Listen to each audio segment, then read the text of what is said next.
The UK has voted to leave the European Union in the most seismic decision in generations. In the last hour, David Cameron has announced he will resign. 52% of people who cast a ballot made the momentous decision to leave the EU. A short time ago, the Prime Minister gave an emotional address explaining his decision. I fought this campaign in the only way I know how, which is to say directly and passionately what I think and feel, head, heart and soul. I held nothing back. I was absolutely clear about my belief that Britain is stronger, safer and better off inside the European Union. And I made clear the referendum was about this and this alone, not the future of any single politician, including myself. But the British people have made a very clear decision to take a different path. And as such, I think the country requires fresh leadership to take it in this direction. Leave campaigners are jubilant at the result, saying it sends a stinging message to the European Union's political elites.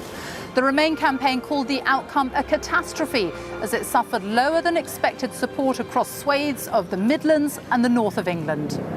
The Governor of the Bank of England says he will do what's necessary to support the financial markets and is making available £250 billion of financial support.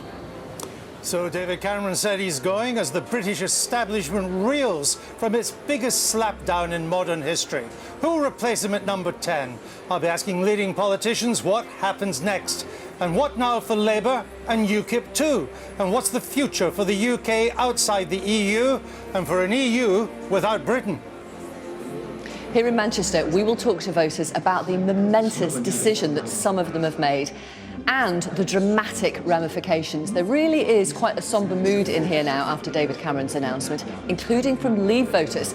So we will ask about people's hopes and fears for the United Kingdom now.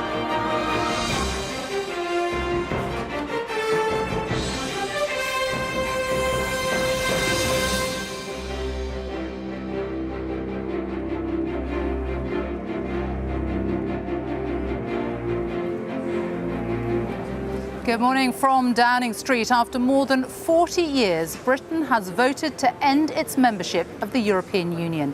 The vote itself was close, but it was decisive. 52% chose to leave the EU, 48% wanted to stay.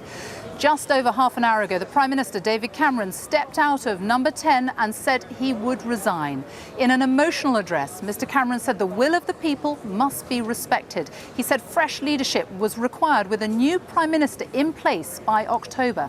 As the result became clear, the pound plummeted to levels not seen since 1985, and more than 120 billion was wiped off the value of the financial markets when they opened this morning.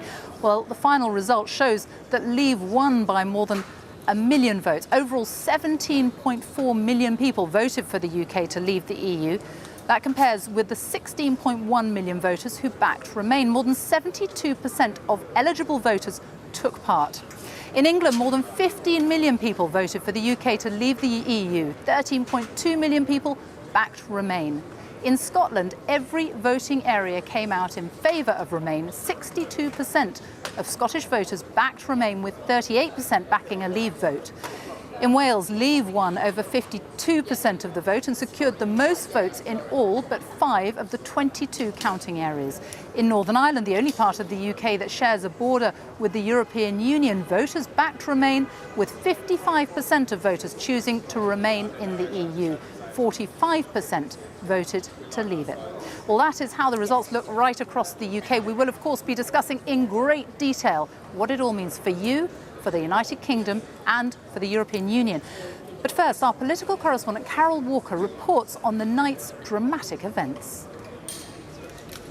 There was no hiding the emotion as David Cameron with his wife Samantha emerged from Downing Street. Good morning, everyone. He said the will of the British people must be respected. But as he had fought and lost the campaign to remain in the EU, the country should have a new Prime Minister. I fought this campaign in the only way I know how, which is to say directly and passionately what I think and feel, head, heart and soul. I held nothing back. I was absolutely clear about my belief that Britain is stronger, safer and better off inside the European Union. And I made clear the referendum was about this and this alone, not the future of any single politician, including myself. But the British people have made a very clear decision to take a different path. And as such, I think the country requires fresh leadership to take it in this direction. I will do everything I can as Prime Minister to steady the ship over the coming weeks and months. But I do not think it would be right for me to try to be the captain that steers our country to its next destination. This is not a decision I've taken lightly, but I do believe it's in the national interest to have a period of stability and then the new leadership required. With turmoil and uncertainty in the financial markets, the Governor of the Bank of England said it was prepared to take further action to support the British economy if necessary. The best contribution of the Bank of England, the best contribution we can make to this process, is to continue to pursue relentlessly our responsibilities for monetary and financial stability. These are unchanged, and we've taken all the necessary steps to prepare for today's events, and in the future, we will not hesitate to take any additional measures required to meet our responsibilities as the United Kingdom moves forward. From the moment the results started coming in just after midnight, there were big wins for Leave. Ladies and gentlemen, across the northeast, the Leave campaign did far better than predicted and pushed Remain into a narrow victory in Newcastle. 65,404. A much smaller win than expected. Votes cast in favour of Leave was in Basildon in Essex, it was another big win for Leave. 151. And a big turnout at 74%. The result in Flintshire reflected the outcome across Wales as voters backed Brexit. But Scotland voted by a clear majority to stay in the EU. Scotland's First Minister said it was clear that the people of Scotland see their future as part of the European Union. The results will bring fresh calls for a second referendum on Scottish independence. Northern Ireland, too, has voted to remain in the EU. Sinn Féin has said it intensifies the case for a vote on whether Northern Ireland should leave the United Kingdom. London was the only region of England to support remaining a member of the EU. It was shortly before 5 o'clock this morning that it became clear the UK had taken the historic decision to leave the European Union. Well, at 20 minutes to 5, we can now say the decision taken in 1975 by this country to join the common market has been reversed by this referendum to leave the EU. UKIP's leader, Nigel Farage, said he was thrilled that the country had decided to break free from what he called a failing, dying European Union. 70 million people have said we must leave the European Union. We now need a Brexit government. A government that gets on with the job. A government that begins the renegotiation of our trade relationship. A government that will be mindful that already many of the German car manufacturing unions have said, let's get on and do a deal. The Labour leader said he hoped the negotiations with the European Union would include efforts to protect British workers. We now have to try and protect the working conditions that we have in this country, and in the negotiations with the European Union try to obviously ensure there are some trade opportunities for Britain, because clearly there are some very difficult days ahead. The value of the pound has already fallen, and there will therefore be job consequences as a result of this decision. Thank you very much. A momentous day for Britain, for Europe, as the country embarks on a new and uncertain future outside the EU and under a different leader. Carol Walker, BBC News, Westminster.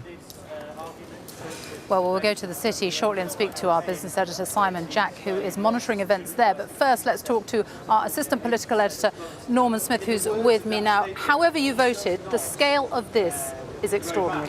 This is the biggest political decision in our lives for anyone watching this. This is a momentous moment. It is one of those sort of signposts in our island story which marks a different direction. And we are in effect closing one chapter, which is our 40-year membership of what was the common market, now the European Union, and consciously deciding to step in another direction. And we don't know where that will lead. We do know that it means carving out our own way, not part of this much broader European club, and there are all sorts of implications in terms of how do other countries see us, what are our relations with them, because those now are all utterly changed.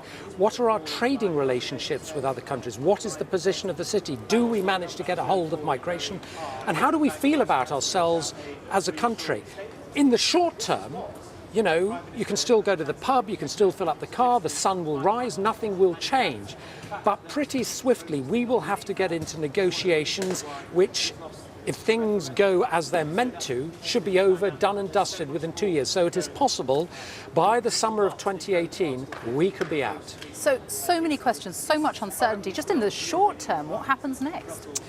In the short term, there will be discussions between Boris Johnson, Michael Gove and the Prime Minister. I would expect those to take place probably later today. Mr Cameron, to all intents and purposes, is now a broken Prime Minister. He is just there, I wouldn't say a hostage, but he is sort of in the grip of his sceptics, and he will have to do what they want.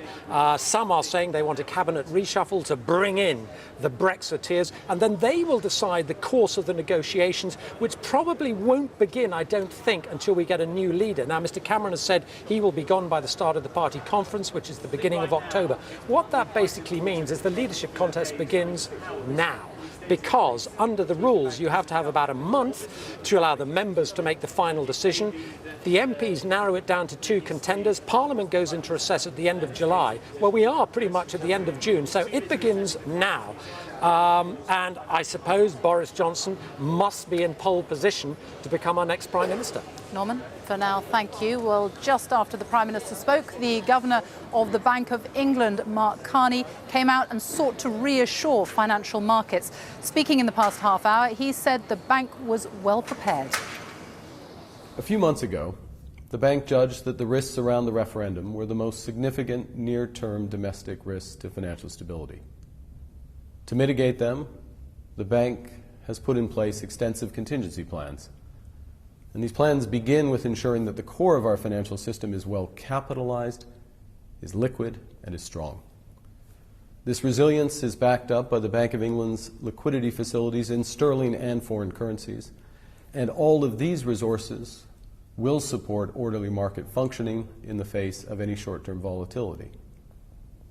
The bank will continue to consult and cooperate with all relevant domestic and international authorities to ensure that the UK financial system can absorb any stresses and can do its job of concentrating on serving the real economy. That economy will adjust to new trading relationships that will be put in place over time. And it's these public and private decisions which will determine the UK's long-term economic prospects. The best contribution of the Bank of England, the best contribution we can make to this process, is to continue to pursue relentlessly our responsibilities for monetary and financial stability. These are unchanged, and we've taken all the necessary steps to prepare for today's events, and in the future, we will not hesitate to take any additional measures required to meet our responsibilities as the United Kingdom moves forward. Mark Carney, the Governor of the Bank of England, seeking to reassure the markets. Well, as the result became clear, the pound plunged. It's the biggest one-day drop in 30 years. It fell to levels not seen since 1985. Simon Jack, our business editor, is monitoring the markets in the city. Many of these bankers, traders up all night, but they weren't expecting this, were they? No, this is really where the shockwaves were first felt, and on a morning and the evening of astonishing news. As you say, sterling plummeted. It had its biggest one-day fall ever, really, since they started floating currencies in this way in 1972. It fell 10% at one stage. You can see it right behind me. This is the moment, and when we had the question, who's got it right, the polls or the City and the bookies? Well, the City, they were basically banking on Remain here. They got a nasty shock when Sunderland came in. We had the Wandsworth bounce, and then it fell down. And so in the question, who was right, the polls or the bookies, the City got it wrong and the polls were right. And if we look now at the stock market, you can see that opened at 8 o'clock and immediately fell by 500 points, the knock-on effect there. Now, in both cases, it has found a level and is making a bit of headway. It's now just down 3 1/3% on the morning, and I think that message from Mark Carney really did help. Some of the bank stocks, Barclays was down 35% this morning. Astonishing. Some of the house builders down 40%, and I think that reassurance from Mark Carney saying, don't worry, I've got your back, the Bank of England stands ready to help, really did reassure some of the markets, and you've seen them make some ground. But on any scale, a truly shocking morning. And the chat round here, we've heard from people like JP Morgan saying they may have to move staff over to Europe, because if they need to have European staff to serve European customers, now that we're going to be outside the European Union, they may have to do that. But obviously, those negotiations will take weeks, months, in fact, even maybe years to conclude. But yeah, that's the chatter around here on an astonishing morning in the city, Sophie. Huge changes ahead, clearly. Simon Jack in the city for now. Thank you. Well, throughout the morning, politicians have been reacting to the result and to the Prime Minister's resignation. For some, Britain's decision to leave is a moment of great excitement, of triumph, a result that they have been fighting for decades. For many others, it is devastating, a seismic shock, something they never wanted to see. Well, let's go now to College Green here in Westminster and my colleague, Andrew Neil. Thanks, Sophie. We're joined now by the Secretary of State for Defence, Michael Fallon, who campaigned for Remain. Given that the Prime Minister lost, given that we now need somebody to negotiate the terms of our divorce, was it not inevitable the Prime Minister had to resign? Yes, you can argue that you needed somebody who'd been part of the Leave campaign. I personally think the Prime Minister, actually, with his negotiating skills, would have been the best person, but he's taken that decision. I think it's an honourable decision, given the result went against him. And now we've got to get on and make this work. Your Brexit colleagues in the Tory party who derided Mr Cameron's deal for the renegotiation would never have accepted him negotiating our divorce terms. Well, maybe some of them, but most of them, I think, signed a letter saying they would support him staying on. And I personally think it's a very sad moment for our country that one of the great reforming Prime Ministers is stepping down. But there it is. The decision has been taken now, and we all have to make it work. Is Boris Johnson now the man to stop as the next leader of your party and the next Prime Minister of our country? Well, he's clearly one of the men to start. I mean, he'll be one of the candidates. There'll be other candidates. Is he not the front runner? I think the great strength of the Conservative Party is you'll see a range of candidates come forward, and I think it's a bit too early to start allocating the odds. What about Michael Fallon? Is he thinking of throwing his hat into the ring? Certainly not going to be putting my hat into the ring, but what you can be assured of is there will be a number of candidates who will come forward, be selected by the parliamentary party, and then the entire membership will have a vote and decide. You're in for a leadership race this summer, aren't you? It's going to be more blue on blue. Well, there's a leadership race. We've done these things before. We've done it amicably. And I think there'll be a huge determination now in the Conservative Party to pull together again now. We've got 3 months before a new government is formed. We've got plenty to get on with in delivering the manifesto on which we were elected last year.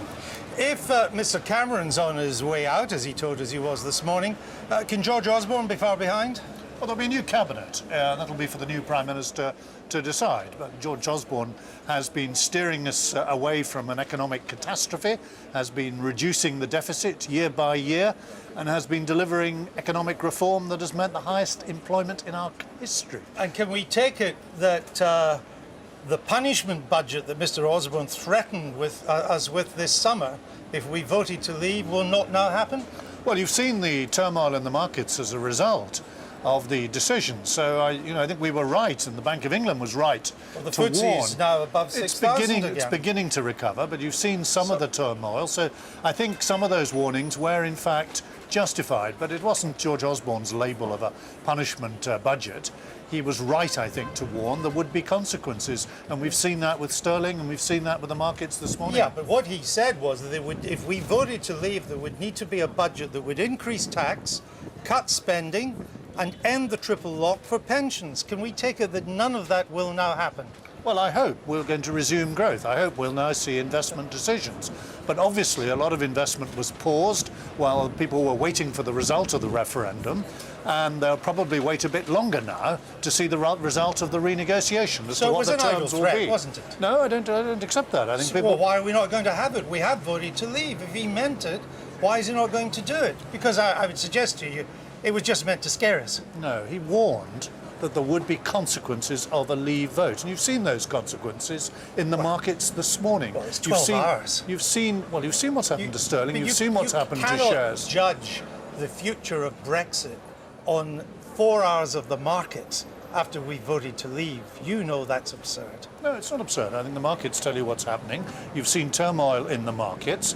And obviously, we are hoping that we can get growth resumed. A lot of decisions have been paused during the referendum, and we'll have to work hard now to encourage those who are going to invest in Britain from outside, firms that wanted to invest here with access to the single market. We'll have to work hard now to persuade them that we can negotiate satisfactory terms. But for people watching this morning, particularly pensioners, is the triple lock still on pension increases? The triple lock is there. It's a guarantee that we offered, but it is, of course, dependent on the economy growing again. That's vital for all our public services.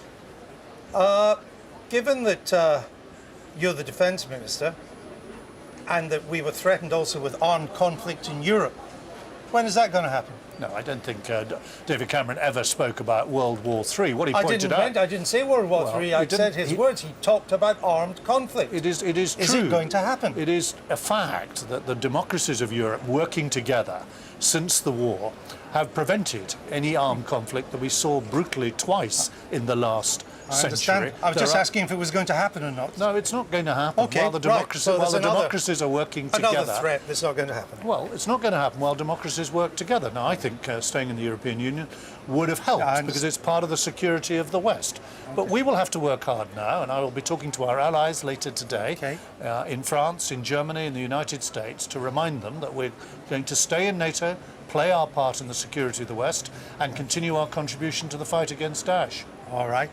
Okay, so far the triple lock's with us. So far war hasn't broken out. I can hand us back to Downing Street and Sophie. Sophie.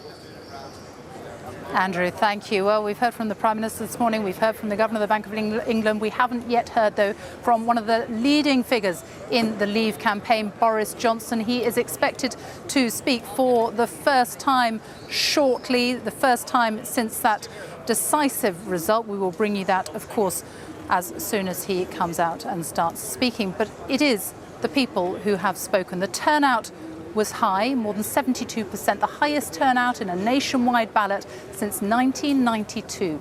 Let's hear now from the people. Victoria Derbyshire is with a panel in Manchester. Yes, absorbing the news. Voters are the result of the referendum vote, obviously, but also the dramatic news from David Cameron this morning. Adam, you voted to leave. What are you thinking right now? I'm a bit shocked, to be honest. What about? I'm shocked about both. I'm shocked that we actually had voted to leave. I didn't think that was going to happen. My vote, I didn't think was going to matter too much because I thought we were just going to remain. And the David Cameron resignation has blown me away, to be honest. I think it's been the period of uncertainty that we're going to have for the next couple of months. I think that's just been magnified now. So yeah, quite worried. Quite worried. Jules, what about yourself? You voted to remain. I did indeed, but I would echo that as well. You know, what are you most worried but not surprised. Well, I think the country needs a captain to steer us through this, and I would have thought that David Cameron would have been the best person to do that. You know, he obviously has got good contacts in Europe. He's been in and out of Europe a lot. He's been working with these people, and now he would have been the best person to have negotiated terms with them. Okay. You know. Did Paul? You voted to leave. I did vote to leave. When David Cameron announced his resignation, you were pretty sombre actually, and you're a Conservative voter. I am. I'm upset about that resignation. I've got to be honest with you. I do share what Jules says, and we were on opposite sides of the argument. That Mr. Cameron kept saying we're not quitters, and he's been the first quitter in this. I would have liked him just to stay on and fight for our position a lot more than what he tried initially. Okay, Joanne, you were undecided for such a long time. You eventually voted to stay. I did. How are you feeling right now? It came right down to the death for me yesterday. I was still undecided as of yesterday. I decided to go with Remain. And today? To be honest, I expected Leave to win. I expected us to leave, oddly enough, but I did decide to go with Remain. We're now in a period of uncertainty. That's going to happen now for the next weeks, months. Are you worried? It's just... No, I'm a positive person when it comes down to it. Okay. So it's a case of making the best of what we've got. All right. More from voters throughout the morning, of course. We were expecting more Remain voters here today, but they were too upset to turn up and talk about the vote, to be honest. And one actually told us they felt they were grieving. Andrew. Victoria, thank you very much. Well, let's now give you a proper breakdown of how the United Kingdom voted yesterday. Let's go to the BBC Newsroom and Christian Fraser. Sophie, thank you very much. Yes, all the results are in. Let's take a look at the final show then. We'll start with England, shall we? Over 28 million people casting a vote yesterday. This sort of turnout, 74% would be good for Remain. But you can see that, in actual fact, it was a 6-point lead for Leave. That, incidentally, is the highest turnout since 1992. Look at the huge swathe of blue in rural England and in Labour supporting areas. So in Manchester, where we have just been with Victoria, that little maroon spot of yellow there, and also Liverpool, and then you've got Leeds, Yorkshire and Harrogate here, and Newcastle, but only by the slenderest margin in Newcastle. And London, yes, we knew was probably going to go for Remain. Not all of it, but most of it, and not all of the south-southeast, large parts of Kent there in blue. And I think it was in those metropolitan areas where they thought they were going to do well, Remain, in areas like Durham, in Sheffield, Coventry and Watford, that they didn't do too well at all. All of those metropolitan areas going for Leave. Let's show you the highest turnout for Leave in the country. So Boston and South Holland in Lincolnshire, Castle Point in Essex, Thurrock and Great Yarmouth, we know are big UKIP supporting areas. All of those over 70%. I can show you the top 5 Remain areas as well. No great surprise, Gibraltar over the top, overwhelmingly 96% in favour of Remain. And then the London boroughs of Lambeth, Hackney, Haringey and Foyle in Northern Ireland, which we'll look at in a second. But a very different picture in Scotland. You'll see that the map is completely yellow. Here we go. 2.7 million people casting a vote in Scotland. This, though, a much lower turnout than the UK average. Is that voter fatigue? Possibly. They've had 4 elections in under 2 years, but overwhelming the results, 62% in favour of Remain. Edinburgh, over here, 74% in Edinburgh going for Remain. We'll show you the picture as well in Northern Ireland. Of course, questions in Scotland about a second independence vote, and now questions about independence coming from Martin McGuinness in Northern Ireland, and this is why. Big stretches of yellow close to the border. Belfast, 4 voting areas in Belfast, 3 of them went for Remain, and only these parts here in Northern Ireland for Leave. 790,000 people in Northern Ireland voting, a much lower turnout than the UK average. But let me show you Wales. Dramatic picture here for Labour and Jeremy Corbyn, a big disappointment for them. Only 5 of the 22 areas in Wales going for Remain. So Cardiff, yes, but Swansea, no, and areas like Merthyr Tydfil, Newport and Caerphilly all going for Leave. And the turnout, 72%, 1.6 million people voting in Wales. And the result, the final result, similar to England by 6 points, 53% for Leave, 47% for Remain. We're churning through all those numbers. They're all there on the website. If you want to look at how your town or city voted yesterday, then do have a look at the website, bbc.co.uk/news. Christian Fraser, thank you. Well, that is the breakdown of how the UK voted. The results will, of course, have huge implications right across the UK.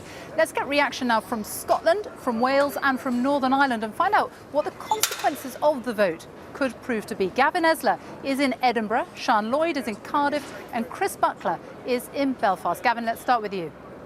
Well, hello and welcome to a great European capital. Edinburgh has been trading with Northern Europe for centuries. It sees itself as the Athens of the North, and it's hardly surprising that almost 3/4 of voters here in Edinburgh voted in favour of remaining. 32 local authority areas in Scotland, all 32 also voted in favour of remaining, with some 2/3 of Scottish voters saying they want to stay within the EU. However, that raises the big question, as always, the independence question. Independence Day is a phrase that's been used by those who wish to take Britain out of the European Union. Could this be the beginning of Independence Day again for Scotland? Could it be the beginning of a new independence process? Let's go over first to Boris Johnson.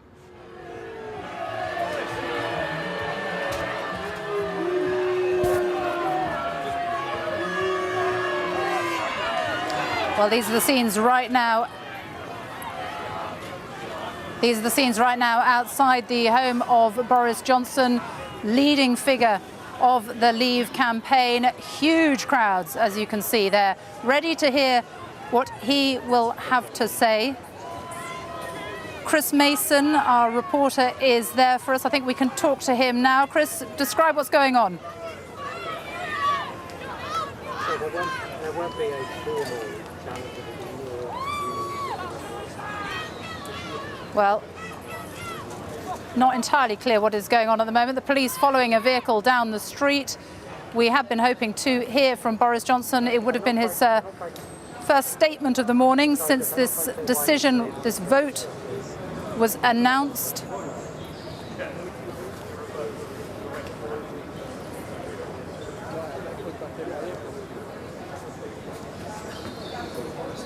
Okay, well, we'll come back to Boris Johnson as soon as we can get word from him, but let's continue with our look around the United Kingdom, and we'll go now to Cardiff and to Sian.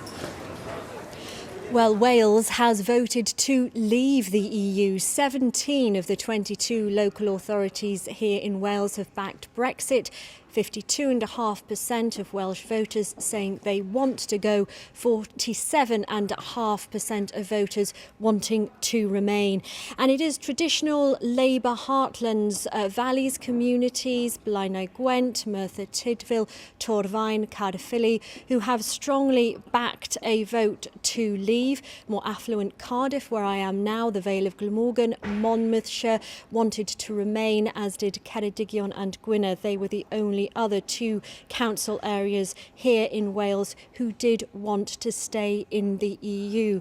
Now, the First Minister of Wales, Cadwyn Jones, has just been holding a press conference. He's been talking about what his concerns are now. Obviously, he was backing a vote to remain in the EU, as were all of the Welsh Labour AMs and MPs. He's been talking about concerns over jobs and particularly over the future, the devolution settlement here in Wales, and also about the funding that the Welsh people get from Westminster. He's saying that he believes there'll have to be renegotiations over the Barnett formula. Now, Remain had sought to convince people in some of the poorest parts of Wales, the working class communities who largely have voted to leave, that Wales enjoyed a lucrative relationship with the EU, billions of pounds in structural funds being poured into some of those communities. However, that didn't convince the voters there enough to want to stay. Sophie. Sian, here in Northern Ireland, there was a majority vote to remain, some 56% to 44%. However, whenever you take a look at the figures and start to break them down, it seems very clear that unionists who were more likely to vote for leave got their vote out, while nationalists who were more likely to vote for stay, they didn't get their vote out to the same extent. And as a result, this wider vote, and indeed the fact that margin of success by Remain was not so big, is being treated as something of a success by the Democratic Unionist Party, the largest party at Stormont, who have been campaigning for a leave vote. They say it is a good decision, but there are all sorts of implications for Northern Ireland as part of the UK. First of all, there is the question of the border. This is, of course, the only part of the United Kingdom that has a land border with another EU country. That will now become the point where the UK meets the EU, and there are questions about what will happen there. Suggestions along the way that some kind of checkpoints might have to be introduced, or perhaps even some kind of checks between the two islands, between Britain and Ireland. Beyond that, there are also questions about the economy. There are huge amounts of trade that take place between Britain and Ireland. The Republic of Ireland itself, of course, is concerned about that. The Irish government is actually meeting this morning, and we'll hear from the Irish Prime Minister, Enda Kenny, a little later. He had campaigned for a stay vote very, very vigorously. He had been alongside David Cameron on one occasion. He had also travelled to Britain as well. And then there is the question, of course, about the whole idea of a united Ireland. Sinn Féin has said in the outcome of this vote, they would like to see a border poll to see whether people would see a united Ireland again. The SNP may have been careful with their words in Scotland this morning. On the other hand, Sinn Féin aren't. They are saying very clearly that there should now be a poll. There are lots of questions for the United Kingdom to come. Indeed. Chris Buckler in Belfast, thank you. Well, we saw a short time ago chaotic scenes outside the home of Boris Johnson in North London. We can go back there and try to make sense of it all with our correspondent Chris Mason. Explain what's been happening, Chris. Yes, good morning. We've been here outside Boris Johnson's house in Islington in North London for the past 3 or 4 hours. A gathering media scrum that you saw there in the footage as the former Mayor of London left his home about 5 minutes or so ago. What was really clear, and you can hear it and see it now, is the extent to which the challenge now will be uniting a country divided by this referendum. There was perhaps, around 100 photographers and reporters and camera crews here, all of us wanting to shout questions in the direction of Boris Johnson. We were simply drowned out by a sea of boos. And what's been quite striking as people have been commuting past Boris Johnson's house on their way to work this morning is plenty shouting fairly unbroadcastable things in the direction of the front door, behind which was the man who hopes to be our next Prime Minister and could well be within the next couple of months. What we expect now is that Boris Johnson is heading to the Vote Leave headquarters in central London. The expectation is at around about 11 o'clock, although, as you know, timings today somewhat fluid. There will be a news conference featuring him, Michael Gove, the Justice Secretary and the leading light of the Leave campaign, and Gisela Stewart, the most prominent Labour MP on the Leave campaign. She is travelling back to London this morning. So that's when we next expect to hear from Boris Johnson and actually hear him say something as opposed to just get shouted at, which is what happened here. Chris Mason, thank you. So just over an hour and a half until we hear from Boris Johnson. Right now, though, let's go back to College Green and my colleague Andrew Neil. Thanks, Sophie. I'm joined now by Chris Grayling, Leader of the House of Commons, who campaigned to leave, and by Simon Fraser, former head of the Foreign Office. Chris Grayling, when do we get the extra $100 million a year for the NHS that you promised? Well, it doesn't happen until after we've gone through the formal process of leaving, because that's the point at which we stop making our contribution. Now, the timetable of that is 2 years from the moment we trigger the formal process. That's clearly going to wait until a new Prime Minister is in place in the autumn. So you're looking 2 years beyond that. So at least 2020 before we see the extra $100 million a week? Well, no, because 2 years on to 2016 isn't 2020. No, but you know, when would you like to trigger the Article 50 of the Lisbon Treaty that would begin the formal process, sets the clock ticking for our departure? I think we need to give it enough time to do the informal preparations to get the negotiating team ready. It's a 2-year process after that. We clearly need to complete this before the next general election. So the answer to your question is before the next general election, but I'm not going to put a month on it. All right. Well, either way, we still have to wait quite a while to see that extra money for the NHS. Simon Fraser, how is the Foreign Office going to cope with this? It is congenitally pro-EU, and now it has to play a major part in our exit. Well, the Foreign Office will do its job as it always does. I mean, the first thing it's going to have to do is launch a pretty big campaign around the world to explain diplomatically what we've done, why we've done it, and what's going to happen next. I'm sure our embassies around the world are already doing that task. And then looking further ahead, the Foreign Office and the rest of government, the rest of Whitehall, they're going to have to think very carefully about a very major set of tasks that lie ahead of them. Is it realistic for the British to think they can have quite a considered period of informal talks with the EU on our divorce terms before triggering Article 50 of the Lisbon Treaty? Well, I think we do have to bear in mind that the decision that we have made affects not just us, but the rest of Europe as well, and they'll have their own interests, political and economic, to deal with. So they'll have their own priorities. I suspect they will allow us some time to sort things out, but I don't think that period of time will be indefinite. And of course, when we come to triggering it, they'll have their own fish to fry. Well, my understanding from the Prime Minister's resignation remarks this morning is that he doesn't expect to trigger Article 50, and there won't be a new Prime Minister, I think, at least till the end of September, beginning of October. So that's several months. Could it go beyond that? Could it go to the beginning of next year or beyond before we press the exit button?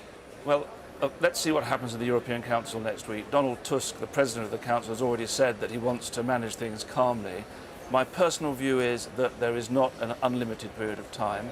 I think it would be reasonable for this not to happen until the autumn. I think delaying it much beyond there would raise questions not only in Europe, but probably amongst the voters in this country about when we're going to implement their decision.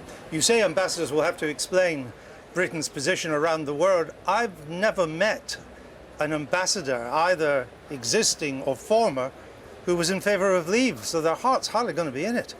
Well, they're professionals and they do their job. I think it's true to say, I personally believe that from the international perspective, it would have been a better decision for us to remain, but the decision has been made in a different direction. And civil servants are highly professional people who will make the best case and do their job to the best of their ability. Let me ask you a question I asked Michael Fallon. Can we rule out George Osborne's punishment budget, which he threatened us with if we left? Well, the reason I don't think that's going to happen is, of course, if you looked at the small print of what the Institute for Fiscal Studies were talking about, and it wasn't actually their research, it was third-party research that they were simply referring to, it assumed that our trade with the rest of the European Union fell off very sharply. It assumed that a fall in the value of the pound led to a fall in exports, which, as you know, Andrew, is completely illogical. So you don't think it will happen? I don't think that problem exists, and I also think, I feel very strongly, we heard from the head of the German CBI 2 days ago, that the rest of the European Union will want to carry on trading with us on a normal basis, because we buy far more from them than they do from us.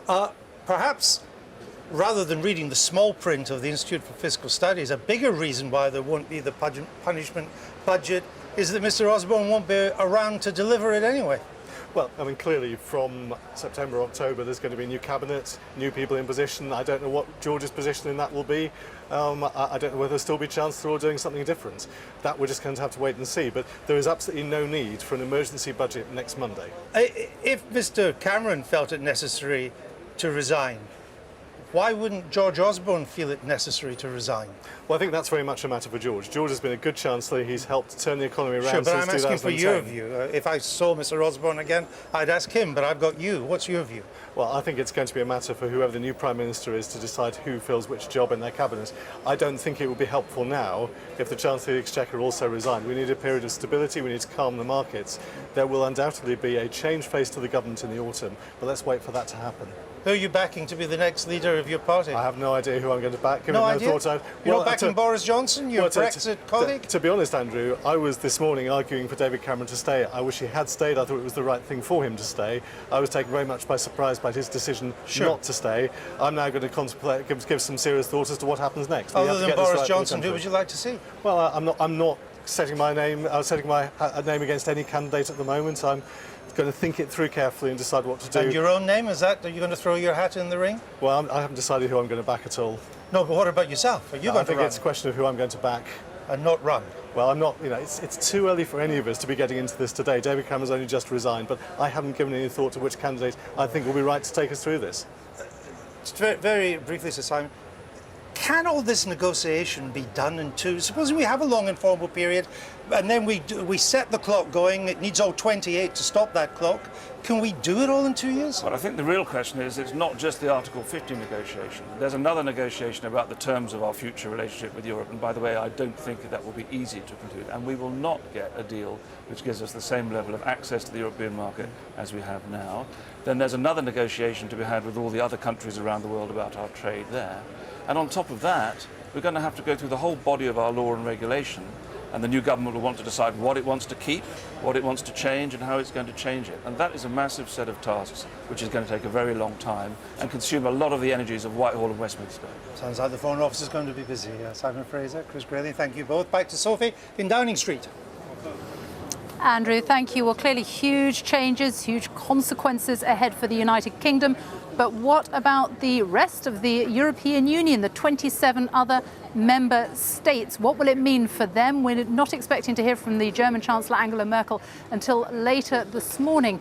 But a sad day for Europe, a sad day for the United Kingdom. That was the reaction early this morning from Germany's foreign minister. The European Parliament has held an emergency meeting this morning in response to the referendum results. And in Brussels, Matthew Amriwala joins us now. Matthew.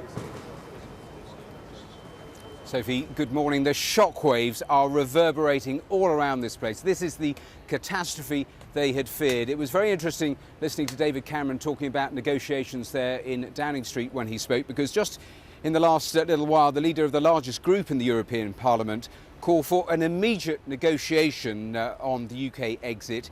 The EU can't wait for a protracted Conservative leadership contest. That's what Manfred Weber just said. Leave means leave. Katja Adler is the BBC's Europe editor. She's here with me. And Katja, give me a sense of this moment here, the conversations you've had.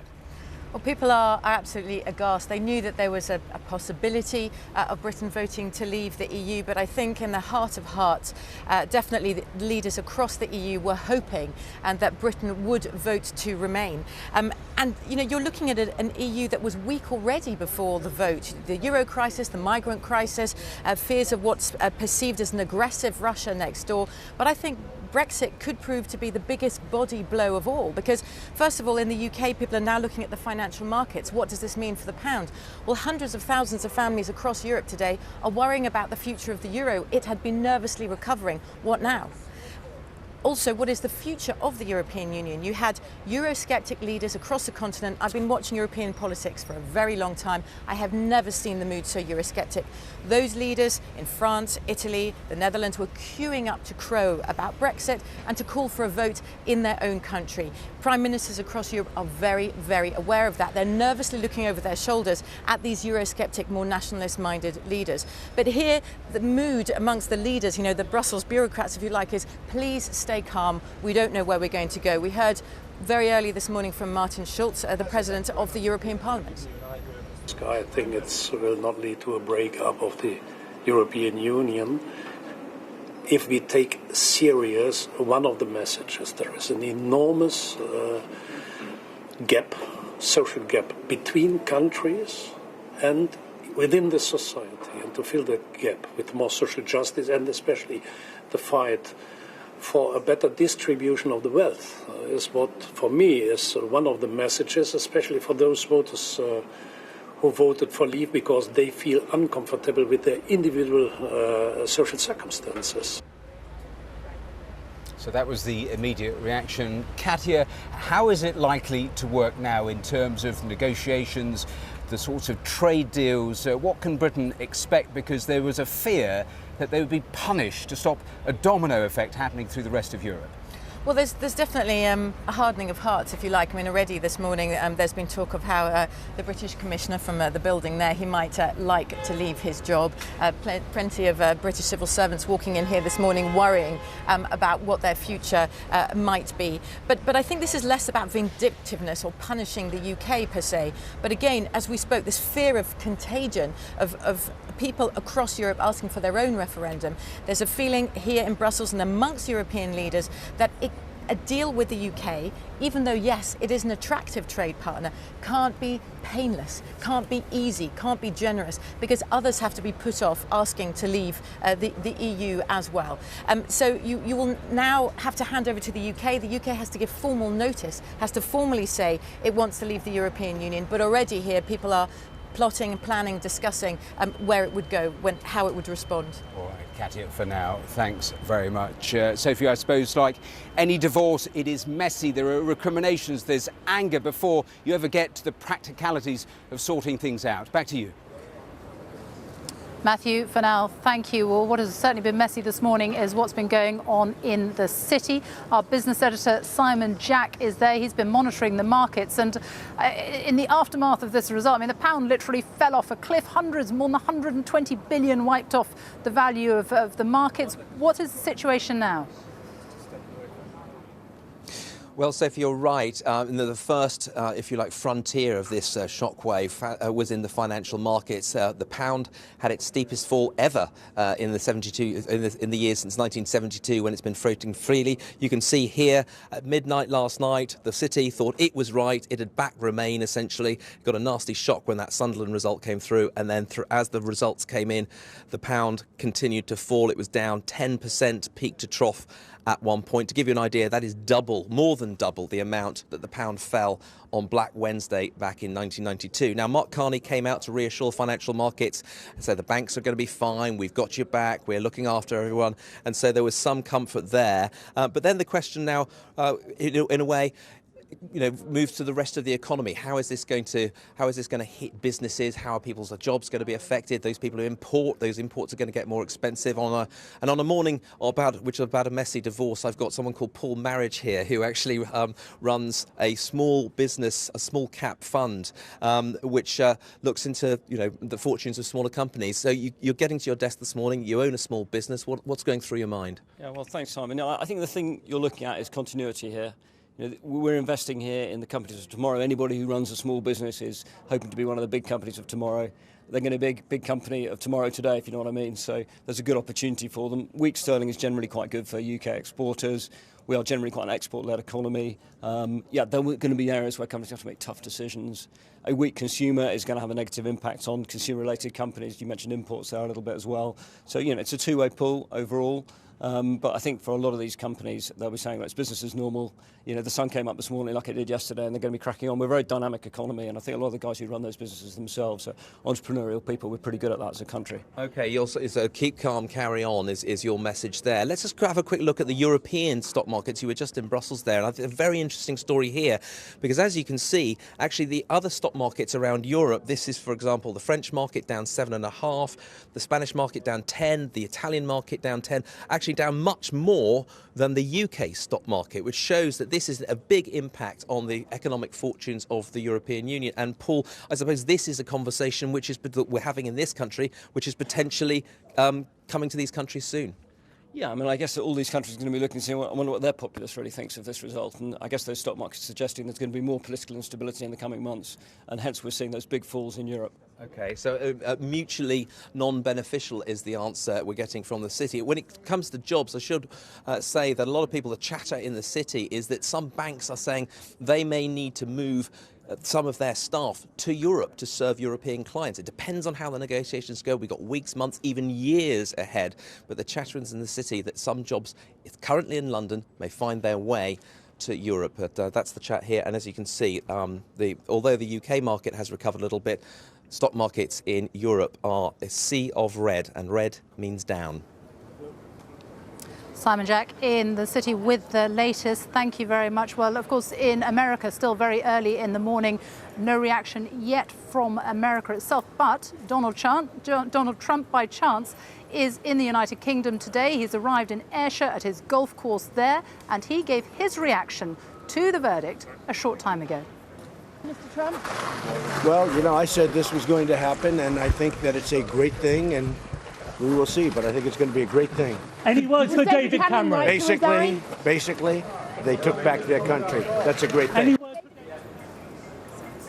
A great thing, an amazing vote, very historic. That's what Donald Trump has had to say this morning. Let's get some reaction now from the public. From Victoria, Derbyshire is in Manchester. Right, Britain is out. Some of you voted to leave. What words would you use to describe how you're feeling right now? Optimistic. Disappointed. Disappointed. Optimistic, I heard? Optimistic indeed. You voted leave, did you? I voted leave indeed, and two reasons mainly for optimistic is mainly because we can now negotiate our own free trade agreements with the rest of the world, but mainly working hard, hard-earning Brits can get a pay rise, and I think that's a big thing. Okay. I'm quite worried, Victoria. I voted to remain. I thought it would be better for jobs, for the economy. This campaign has been so divisive. Communities are against each other, neighbours are pitted against each other. If you look at Northern Ireland, London, Scotland, they've all voted to remain substantially.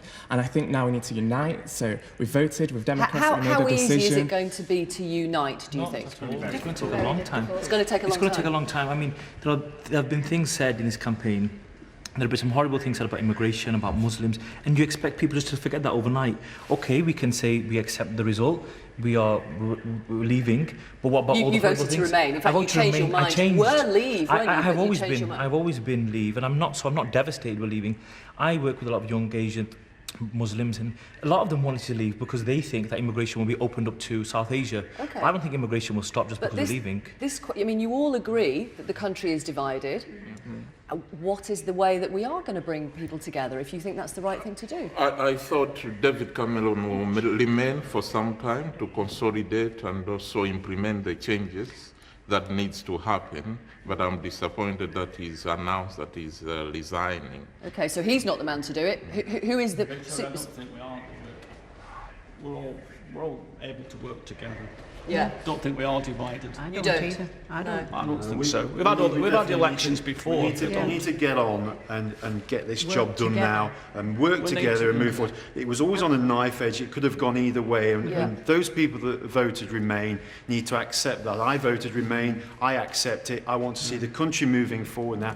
And the one thing that the British public do not want is the media, the newspapers, using words like catastrophe, disaster.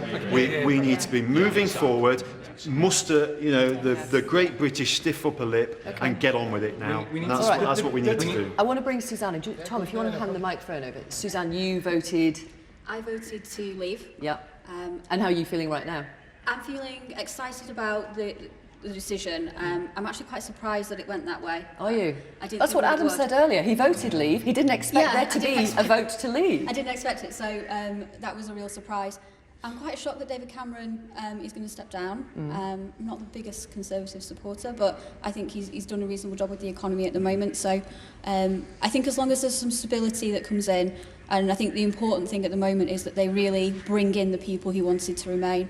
I think when they start talking about the leaving process itself, okay, so who is the right? Who do we think is the right person? Who do you think is the right person to lead Britain out of the EU? I think a Labour government. Okay. What do you say, Paul? I think there needs to be a cross-party plan put together from both sides, but far more people from the industrial world to come in and assist the government in making the decisions. How realistic? But do we how realistic? As well now. A period of reflection, but how realistic do we think Paul's desire is that there will be a cross-party group of politicians? It's going to be blue on blue attacks until October. We need to come together, we need to join together, we need to work together so Great Britain can be greater still, because this is tumultuous times in the economy. We've seen how the shares have gone. I'm looking for names. Who is Theresa the right May.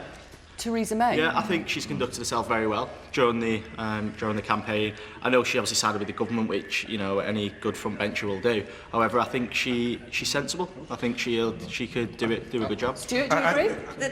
Not necessarily. I think the danger is whoever comes in, the problem is we get into this period where no decisions are made because everybody will sit on the fence till there is a change in the Conservative government, or whether that is a snap election, I don't know. There's one person who put himself in a win-win position, and that's Boris Johnson. And he'll do it. I believe George Osborne will do it because he's got knowledge of the economy. That's what I think. I think that Theresa May has put herself in a perfect position because she stayed relatively out of the debate, and she's rose above it to kind of take sort of a statesman-style approach. But she's a Remainer. You're saying she'd be the right person to lead Britain out of the EU? I think she'd be quite good to lead a sort of coalition of groups. Yeah, I think that's the thing. You need to bring in. You need to bring in the people who are on the Leave side and the Remain side. You need a combination of them in order to make those decisions, because that's how you'll bring the people who wanted to remain into the process. Oh, well, that's interesting, yeah. Andrea Ledden. I think it's got to be someone who passionately believes in Brexit. That's where the country's voted for, so it's got to be someone who believes in it and drive us forward. I'm going to pause you there. There's plenty more time later, but thank you for the moment. More from Manchester throughout the morning. The UK has voted to leave the European Union in the most seismic decision in generations. The Prime Minister, David Cameron, has announced that he will step down by October. 52% of people who cast a ballot made the momentous decision to leave the EU. The Prime Minister gave an emotional address this morning explaining his decision. I fought this campaign in the only way I know how, which is to say directly and passionately what I think and feel, head, heart and soul. I held nothing back. I was absolutely clear about my belief that Britain is stronger, safer and better off inside the European Union. And I made clear the referendum was about this and this alone, not the future of any single politician, including myself. But the British people have made a very clear decision to take a different path. And as such, I think the country requires fresh leadership to take it in this direction. One man who could replace him, the victorious Vote Leave campaigner Boris Johnson, battles through a scrum of police, protesters and supporters as he leaves his house without comment. We expect to hear from him in the next hour. Leave campaigners are jubilant at the result, saying it sends a stinging message to the European Union's political elites. The pound has plunged on the result.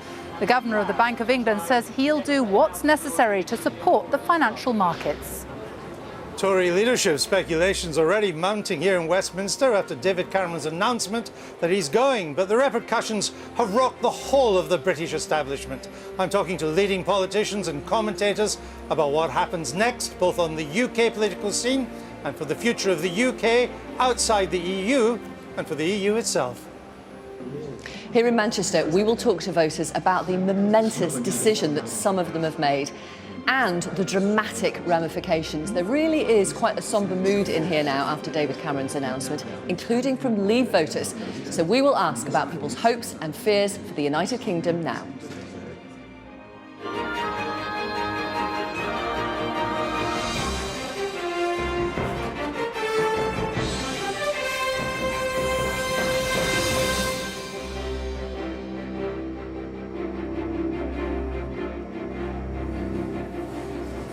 Good morning from Downing Street. After more than 40 years, Britain has voted to end its membership of the European Union. The vote was decisive. 52% chose to leave the EU and 48% wanted to stay. David Cameron has announced that he is to step down as Prime Minister. Mr. Cameron, who argued strongly for the Remain campaign, said the will of the people must be respected and fresh leadership was required with a new Prime Minister by October. As the result became clear, more than £120 billion was wiped off the value of the financial markets when they opened this morning, and the pound plunged. Well, the final result shows that Leave secured its victory by a margin of more than 1 million votes. In total, 17.4 million people voted for the UK to leave the EU. That compares with the 16.1 million voters who backed Remain. More than 72% of eligible voters took part. In England, more than 15 million people voted for the UK to leave the EU. 13.2 million people backed Remain. In Scotland, every voting area came out in favour of Remain. 62% of Scottish voters backed Remain, with 38% backing a Leave vote. In Wales, Leave won over 52% of the vote and secured the most votes in all but 5 of the 22 counting areas. In Northern Ireland, the only part of the UK that shares a border with the EU, voters backed Remain, with 55% of voters choosing to remain in the EU and 45% voting to leave it. Well, that is how the results across the United Kingdom look this morning. We will be discussing throughout the morning in great detail what it all means for you, what it means for the United Kingdom, and also for the rest of the European Union. But first, our political correspondent Carol Walker has this report on the dramatic events so far. There was no hiding the emotion as the Prime Minister and his wife Samantha emerged from Downing Street. Good morning, everyone. He said the will of the British people must be respected, but having fought and lost the battle to remain in the EU, the country should have a new Prime Minister. I fought this campaign in the only way I know how, which is to say directly and passionately what I think and feel, head, heart and soul. I held nothing back.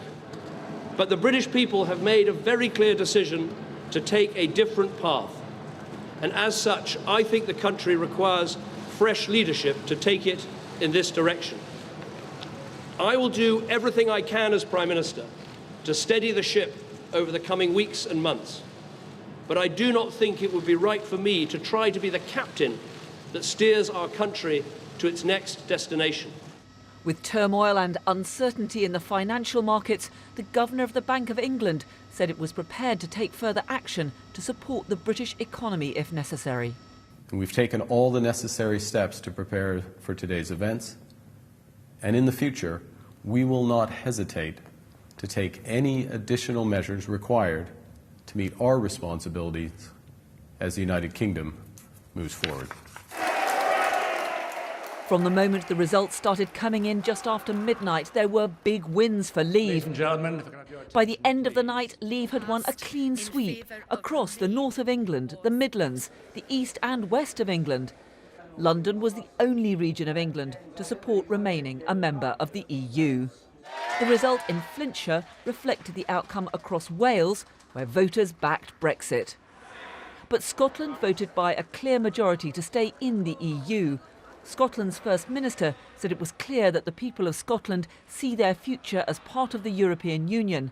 The results will bring fresh calls for a second referendum on Scottish independence. Northern Ireland, too, has voted to remain in the EU. Sinn Féin has said it intensifies the case for a vote on whether Northern Ireland should leave the United Kingdom. Shortly before 5 o'clock this morning, it was clear the UK had taken the historic decision to leave the European Union. Well, at 20 minutes to 5, we can now say the decision taken in 1975 by this country to join the common market has been reversed by this referendum to leave the EU. UKIP's leader, Nigel Farage, said he was thrilled that the country had decided to break free from what he called a failing, dying European Union. 17 million people have said we must leave the European Union. We now need a Brexit government. A government that gets on with the job. A government that begins the renegotiation of our trade relationship. The Labour leader said he hoped the negotiations with the European Union would include efforts to protect British workers. Clearly, there are some very difficult days ahead. The value of the pound has already fallen, and there will therefore be job consequences as a result of this decision. Thank you very much. A momentous day for Britain, for Europe, as the country embarks on a new and uncertain future, outside the EU and under a different leader. Carol Walker, BBC News, Westminster. Well, in a moment, we'll be going to the city and our business editor, Simon Jack, who is monitoring events there. But with me now is our assistant political editor, Norman Smith. And we saw earlier from the reaction outside Boris Johnson's house as he left, boos and cheers, a divided nation. But you have got to think of all the millions and millions of people who are jubilant because finally they have got what they wanted. We're leaving the EU. For some, obviously, dejection. For others, utter joy. I was speaking to one leading Brexit campaigner who compared it to the Reformation. His view was this was a chance for Britain to be reborn, unconstrained by continental Europe, and there would be a modern equivalent of the Elizabethan age with a flowering of British culture, self-confidence and power. And for them it has been an extraordinarily long, persistent, attritional campaign. But it is, yes, a very divided country, both geographically. We have London and Scotland voted overwhelmingly to remain in, everywhere else pretty much to get out. Also in terms of class and culture, you look at sort of some of the more affluent, prosperous cities where there are graduates, they tended to vote in. But large swathes of Britain where they've suffered through the decline of older industries, where they haven't really seen any rebirth in their communities, and they, I think, have felt a grievance that while down in places like London things seem to be going pretty well, they weren't able to walk on the sunny side of the street. And that is most marked in the traditional Labour areas, where despite the pleas of the Labour leadership, huge numbers of Labour voters voted to quit. In Hartlepool, 70%, in Corby, 64%, massive majorities to leave. And I think that tells its own story about this sort of two-nation Britain that has been thrown up by this referendum. Seismic changes ahead, not least here at number 10. And events are moving so fast, Sophie. I mean, Mr. Cameron has announced he is standing down. He says he will remain until the party conference in October. He is, in effect, just a caretaker Prime Minister at the moment. The leadership contest will begin now. I understand some of the likely players are already considering their options. It has to begin now just because of the mechanics of the leadership contest, because the party membership have to choose eventually between two candidates. That'll take about a month's worth of ballot papers being sent out, so that brings you back to the end of August. The MPs will have to choose who those two are. Well, Parliament goes into recess in July, so they have to decide now. So that leadership process will begin now. Boris Johnson very obviously in pole position. Without him, I doubt the Brexit campaign would have anything like the impetus, momentum, may not even have won without him. Let me just say on the Labour side too, there are growing rumblings that now has come the time to move against Jeremy Corbyn. And I think you will find Labour figures later this morning calling publicly for Jeremy Corbyn to consider his position because of the lacklustre campaign he fought. He went through this campaign saying he wasn't much of a fan of the EU. 7.5 out of 10. They blame him for failing to galvanise the Labour vote. So, you know, we could end up with a situation where David Cameron is gone, where Jeremy Corbyn is gone. You could almost end up with a reshaping of politics at Westminster. And in the back of all that, who knows, we may even have a general election sooner rather than later. All change. All change. Who knows? Indeed. Norman Smith, thank you. Well, as the result became clear in the early hours of this morning, the pound plunged. It literally fell off the cliff. Let's go to the city now, to our business editor, Simon Jack, who is there. Mark Carney, the Governor of the Bank of England, has been seeking to reassure markets. What is the situation there now? Because this was not what they were expecting, Simon, was it? No, there was a nagging question, Sophie, going into this referendum. Who was right? Was it the bookies and the city, or was it the polls? Because the polls had this on a knife edge, and yet the city was making bets that Remain was in the bag. If you look at this chart, this is where the pound was. It was worth $1.50, its highest of 2016. And because it was a shock, it got an almighty reckoning in the small hours of the morning, falling 10% peak to trough. Now, to give you some idea, that is more than double the amount the pound fell on Black Wednesday back in 1992. So they were looking for some reassurance. Out comes Mark Carney. He says, don't worry, everyone, I've got your back. The Bank of England stands ready to put in £250 billion of extra liquidity into the system. And that seemed to work. And as you can see, it's been making some headway here. It went on the effect was translated into the stock market, which fell 500 points when we opened. And not only that, it's not just here in the UK, but it's around Europe. Let me show you what the European stock markets are doing. You can see here in Spain, down 10%. In Italy, down 10% as well. In fact, down twice as much as the FTSE here in the UK. So you're seeing that a lot of investors are saying this could be as bad, if not worse, for some of the European economies. Other business leaders have come out and saying, look, we respect the opinion of the British people, but people like JP Morgan here in the city saying, look, we might have to move some people. If we have to be near our European clients and be inside the European Union to do that, we may have to move people around. So a lot of nervousness. We had a lot of shock this morning, and now some questions being asked about the future. Now, bear in mind, no one's going to lose their job today. We've got months, days, weeks, even years to negotiate the finer points of how exactly we're going to deal with the rest of the world. But the shockwaves are being felt here in the city, and the reverberations will begin to trickle through to the real economy. In what ways, it's just too early to say. Simon Jack, our business editor in the city for now. Thank you. Well, politicians, of course, are continuing to react this morning to the referendum result and to the resignation of David Cameron, who says he will be stepping down by October. For some, Britain's exit from the EU is something they have been campaigning for their whole political lives.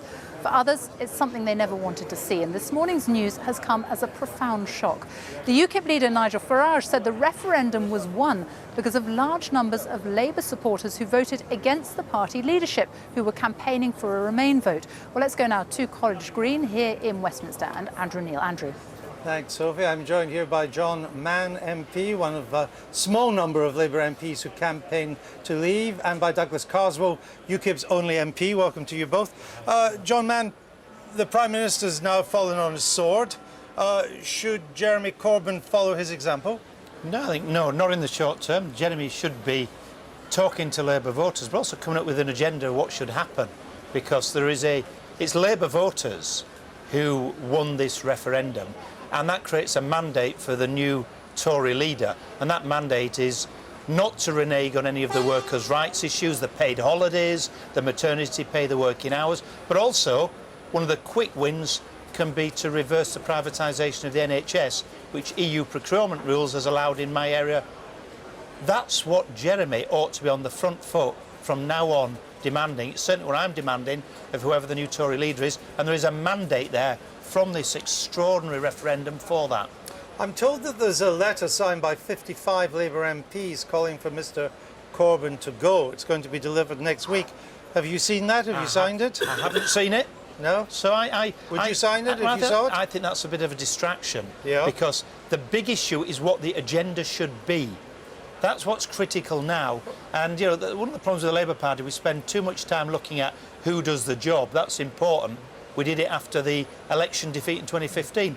Not enough time thinking through the lessons to be learned. Our voters have voted the way that I thought they should vote, and they voted in very large numbers.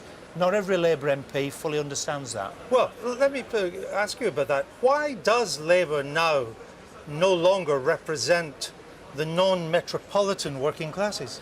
Right, Labour has failed to listen, and it's not had the courage to talk about immigration. Now, that is the big issue people haven't been prepared to talk about. I still get tweets in the last few hours, you know, you racist, this, etc. I mean, total nonsense. I'm not a racist, I'm a very active anti-racist, and neither are my constituents who voted to leave. And it's rather condescending and patronising to suggest they are. Labour needs to get its head round the immigration argument. Can that happen with Mr Corbyn? He said explicitly that he doesn't think there should be any upper limit on immigration. Well, that's why Mr Corbyn needs to spend a good amount of time with my Labour voters and others in the north of England, understanding their aspirations, their views, their perspective. Douglas Carswell, what happens now to UKIP? Haven't you lost your reason for existing? Well, I think that so much of politics, as this referendum has shown, is a cartel. Many people who voted will feel that the party they normally vote for is led by people who have more in common with one another here in Westminster than they do with those they're supposed to represent. We need change to break that cartel. I'm hoping that UKIP can be the change. But, you know, if you want to be the change, you've got to be optimistic, forward-looking. You can't do nativism. But you've won the referendum. We have voted to leave, which was the primary purpose of UKIP.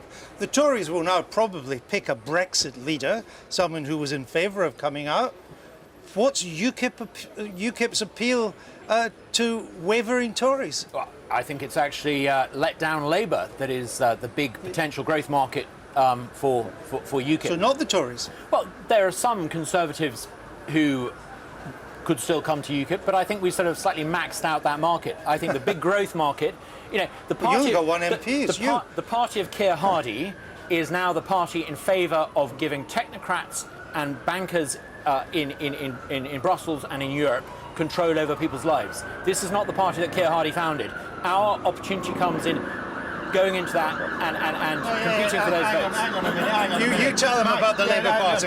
You know, my family was part of founding the Labour Party as engineering workers, and has been it all the way through. And you know, the Heartland voters are Labour voters, and you know, frankly, splitting and dividing and letting the Tory elite continue ruling does nothing for them. But do you take the point that the Tories... We need to use the term reconnect with those voters, but that means actually changing some of our policies to meet their aspirations, and that's what we've not done sufficiently. If you don't, is UKIP now more of a threat to Labour in the north than to the Tories in the south? The next election, the threat to us is the Tory party. Never underestimate the Tory party recreating itself for power, and this gives us an opportunity. This mandate for change is a mandate against privatisation, and it is a mandate for pay, for conditions, for workers' rights. Can I make a suggestion that the party that I think is going to be most successful in appealing to this new disaffected electorate is going to be the party that actually practices a bit of open source democracy itself. Instead of a small elite in Westminster choosing the candidates, let's use open primaries to do it. Instead of a small elite deciding policy, let's let members decide it. If parties want to appeal to people who are disaffected by the cartel, they need to break the cartel by fundamentally changing what it means to be a party. A more immediate question. Should Labour, or Her Majesty's opposition, be involved in the Brexit talks? Yes. The government should allow them to be the new Tory leader, Prime Minister, should have it cross-party, particularly with Labour involved, and yes, in my view, Labour should be, because we should be getting the best terms and the Labour voice should be heard in that. And UKIP, yes or no? We need consensus. A huge minority voted to remain. We need to respect their views and take them into account. Is it a yes? I would love to be involved, but very well. I'll take it as a yes. We'll leave it there. Thank you both. Let's go straight to Victoria now in Manchester.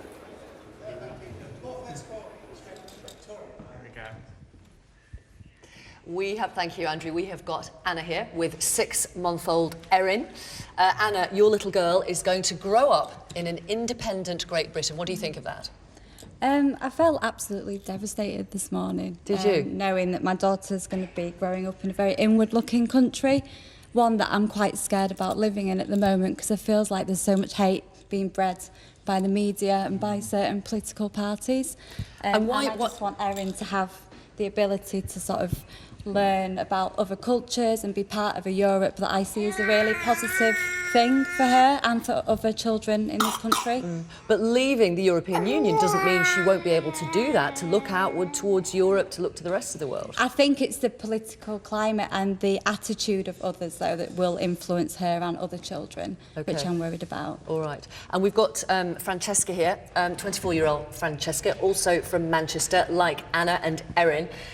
You voted to remain. Yeah. What are you thinking right now? I didn't think I would be here. Last night when I went to bed, I thought this isn't going to be something that's going to affect me. I thought it'd be quite similar to the Scottish referendum, you know, where nothing changed. But You thought Remain was going to win? Yeah, definitely. So what are you thinking? It's just the unknown now, and I think particularly for the younger voters, when we see sort of Nigel Farage claiming things like the NHS money going directly to them and then going back on those kinds of things, it's just like when the Lib Dems said, you know, student fees will be eliminated, and I think young people in politics just don't trust politicians anymore, and I think this is just another example of that. What do you think about your future? Question mark. You know? Really? Yeah. I just think I wonder, I don't want to generalise too much, but do we have a small microcosm here? We have Anna, who's 32, Francesca, who's 24, who both voted Remain. Keith, I'm not going to ask your age. I'm a very young 64, Victoria. You're 64 and you're very welcome, and you voted to leave. Yes. Briefly, why? Well, fundamentally for me, it was about democracy. And I can't actually believe, I'm surprised really that we did win, because I can't believe the mass ranks of ordinary people felt confident enough to vote against the mass ranks of the establishment. Right. What about the 48% of people who also voted Remain? Well, that's, they're not the establishment. if it was the other way around, it would be the same, wouldn't it? And, you know, that's democracy, isn't it? Yeah. And there's nothing more democratic than this vote, is there? Some of the elections of constituencies, they're all rigged, really, aren't they? But you may say that. Well, I mean, they're set up that you know what the outcome is going to be before the result comes through. Whereas on With this you did not know, counted, and yeah. one man, one vote counts equal. And, you know, we got 52%. If we got 48, I would have accepted that. OK. And one woman, one vote as well. Sorry. Thank you very much, Keith, and Anna and Francesca for Be hopeful, be hopeful. People have come together today from both sides. OK. Good conversation. There's no reason why that can't transfer across the country. Fair enough. Thank you. More from Manchester later. Victoria, thank you very much. Well, this result, of course, will have huge implications right across the UK. Let's get reaction now from Scotland, from Wales and from Northern Ireland and find out what the consequences of the vote could prove to be. Gavin Esler is in Edinburgh, Thomas Morgan is in Cardiff and Chris Buckler is in Belfast. Gavin, let's start with you. Yes, hello from Edinburgh, which is a city which has always seen itself as a great European capital. So it's no surprise to anyone that the city, which is sometimes called the Athens of the North, some 75% of the voters should have voted to remain within the EU. 62% of Scots across the country want to stay within the EU, which raises a big question, of course. If the people of Scotland want to remain in the EU and the people of England want to get out of the EU, is it time for Scotland to break away from England? And that is the big subject of discussion here in Edinburgh. Within the next hour, probably just after 11 o'clock, we expect the First Minister, Nicola Sturgeon, to perhaps reopen the case for a second referendum. It's quite a complicated procedure. It's called Section 30 of the Scotland Act. It would require negotiations with Westminster, but that is exactly what the SNP faithful would like her to do. So David Cameron's legacy could be that as Prime Minister, he is seeing not only Britain leaving the EU, but also the end of the United Kingdom. And in Wales, 17 of the 22 local authorities here voted out. And I think it's fair to say that the Remain camp weren't expecting such a strong showing for a Brexit here. It was 52.5%, a 5% gap between them and the Remain campaign. Now, the turnout in Wales was 72%. That is significantly higher than the Welsh Assembly elections last month, where there was only 45% that turned out to vote back then. And the majority of those areas that voted to leave here are actually areas that really benefit from EU funding. Areas in the valleys like Blaenau Gwent, Torfaen, and Caerphilly. Now, reacting to the news this morning, Carwyn Jones, the First Minister of Wales, gave a statement and he said, now that Wales and Britain have left the EU, the way that Wales is funded will have to be renegotiated. If Wales is a net beneficiary from the EU to the tune of hundreds of millions of pounds, there is now an overwhelming case for a major and immediate revision of the Barnett formula, taking into account needs arising from EU withdrawal. And I will be making the call both today and in the days to come for the promise that was made to Wales that Wales would not lose a penny as a result of the result last night. I will be calling for that promise to be honoured. Sixthly and finally, withdrawal from the EU is a massive constitutional shift for the UK. It has equally far-ranging implications for the devolution settlement. The relationship between devolved administrations and the UK government must now be placed onto an entirely different footing. Carwyn Jones, the First Minister of Wales. Now, some have said that the Remain camp here in Wales were too slow to react after last month's Welsh Assembly when 7 UKIP members were elected here in the Senedd in Cardiff Bay. The Labour vote was down by 7%, and as I say, some have said that they were just too slow and didn't realise that there was such a strong vote for a Brexit here. Neil Hamilton, the leader for UKIP in Wales, has been said he's delighted, if not slightly surprised, with today's result. Well, here in Northern Ireland, there was a vote to remain. However, truthfully, when you look at the figures, 56% for Remain and 44% for Leave, I think some Remain campaigners will be disappointed that they didn't get more of their vote out. And when you take a look at the figures and break them down constituency to constituency, what it does seem to show is that nationalists did not get engaged and they were far more likely to vote Remain. On the other hand, unionists did get their vote out and they were more likely to vote for Leave. In fact, the Democratic Unionist Party were one of the most vocal of the Leave campaigners, the biggest party, of course, at Stormont. And today they have welcomed that vote across the UK for a vote to leave the EU. But that does have major complications here and major implications. First of all, there's the question of the economy. There's a lot of cross-border trade between here and the Republic of Ireland. Also, a big trading partner with the rest of the UK, the Republic. As a result, there are questions about what will happen to that. And there are questions about what will happen to that border that exists currently. Lots of talk during the campaign about whether there would have to be customs checkpoints or perhaps checks between the islands if that was going forward. On top of that, there are also questions about whether there should be some kind of independence referendum here. Not in terms of complete independence, but rather of a united Ireland. A border poll has been called for by Sinn Féin. That's been ruled out by the DUP this morning, but it has started a debate. And these questions about the EU have now also raised a lot of questions about the UK. Chris Butler in Belfast, Thomas Mason in Cardiff, Thomas Morgan in Cardiff, apologies, and Gavin Esler in Edinburgh. Thank you all very much. Well, this is BBC News. It's very nearly 10:30. You are watching a special EU referendum programme with me, Sophie Raworth. We can now go over to the BBC newsroom for a summary of all the latest news with Joanna Gosling. After more than 40 years, the UK is to end its membership of the European Union. The decision has been decisive, with the Leave campaign securing its victory by a margin of more than 1 million votes. The Prime Minister, David Cameron, has said he will step down, and a new Prime Minister will be in place within months. In total, 17.4 million people voted for the UK to leave the EU. That compares with the 16.1 million voters who backed Remain. Turnout was 72%, which was the highest level in a nationwide ballot in the UK since 1992.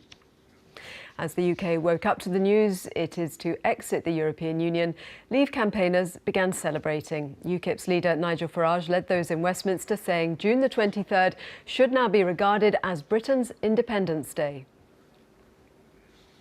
Those from the Remain camp described the result as a catastrophe. Supporters of Remain consoled each other as the campaign received lower than expected support across swathes of England, including the Midlands and the North. Speaking outside Downing Street, David Cameron said he will resign as Prime Minister with a new leader appointed by October. I think the country requires fresh leadership to take it in this direction. I will do everything I can as Prime Minister to steady the ship over the coming weeks and months. But I do not think it would be right for me to try to be the captain that steers our country to its next destination. This is not a decision I've taken lightly, but I do believe it's in the national interest to have a period of stability and then the new leadership required.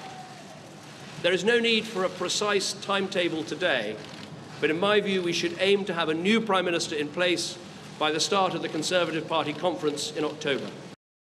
The former London mayor and leading Brexit campaigner Boris Johnson, who has been a prominent figure in the Vote Leave campaign, was met with boos from demonstrators as he left his North London home a short while ago. He scored a major victory and is now a leading candidate to succeed David Cameron as Prime Minister. He battled his way through a scrum of police and protesters to boos and cheers without comment.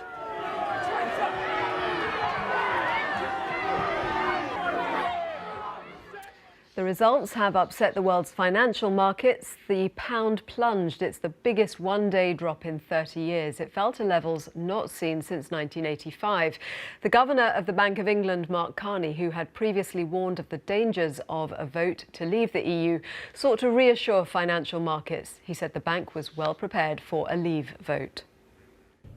We've taken all the necessary steps to prepare for today's events, and in the future, we will not hesitate to take any additional measures required to meet our responsibilities as the United Kingdom moves forward. Well, let's go back now to Sophie Raworth in Downing Street. Sophie. Joanna, thank you very much. So, big questions about what this decision will now mean for the United Kingdom. Big questions, too, about what it will mean for the future of the European Union and for its 27 other member states. The European Parliament has held an emergency meeting this morning in response to the referendum result. Matthew Amroliwala is in Brussels for us now. Matthew. Sophie, thanks very much. They are absolutely stunned here at the heart of the EU. Earlier in the day, the Council President Donald Tusk was saying this is not the time for hysterical reaction. He may say that, but this is a seismic decision, not just for Britain, but for the EU as a whole itself. Let's gauge the mood around European capitals. We have Jenny Hill in Berlin, Hugh Schofield is in Paris for us, and Kasia Madeira is in Warsaw. Jenny, to you first of all, the reaction from there, how difficult is this exit going to be?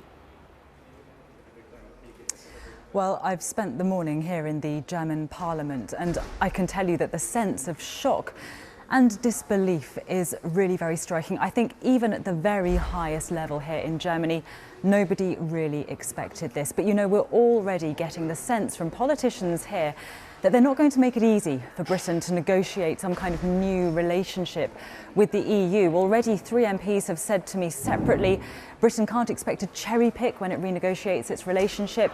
There must be consequences for this decision, and there will be no special treatment. Out means out.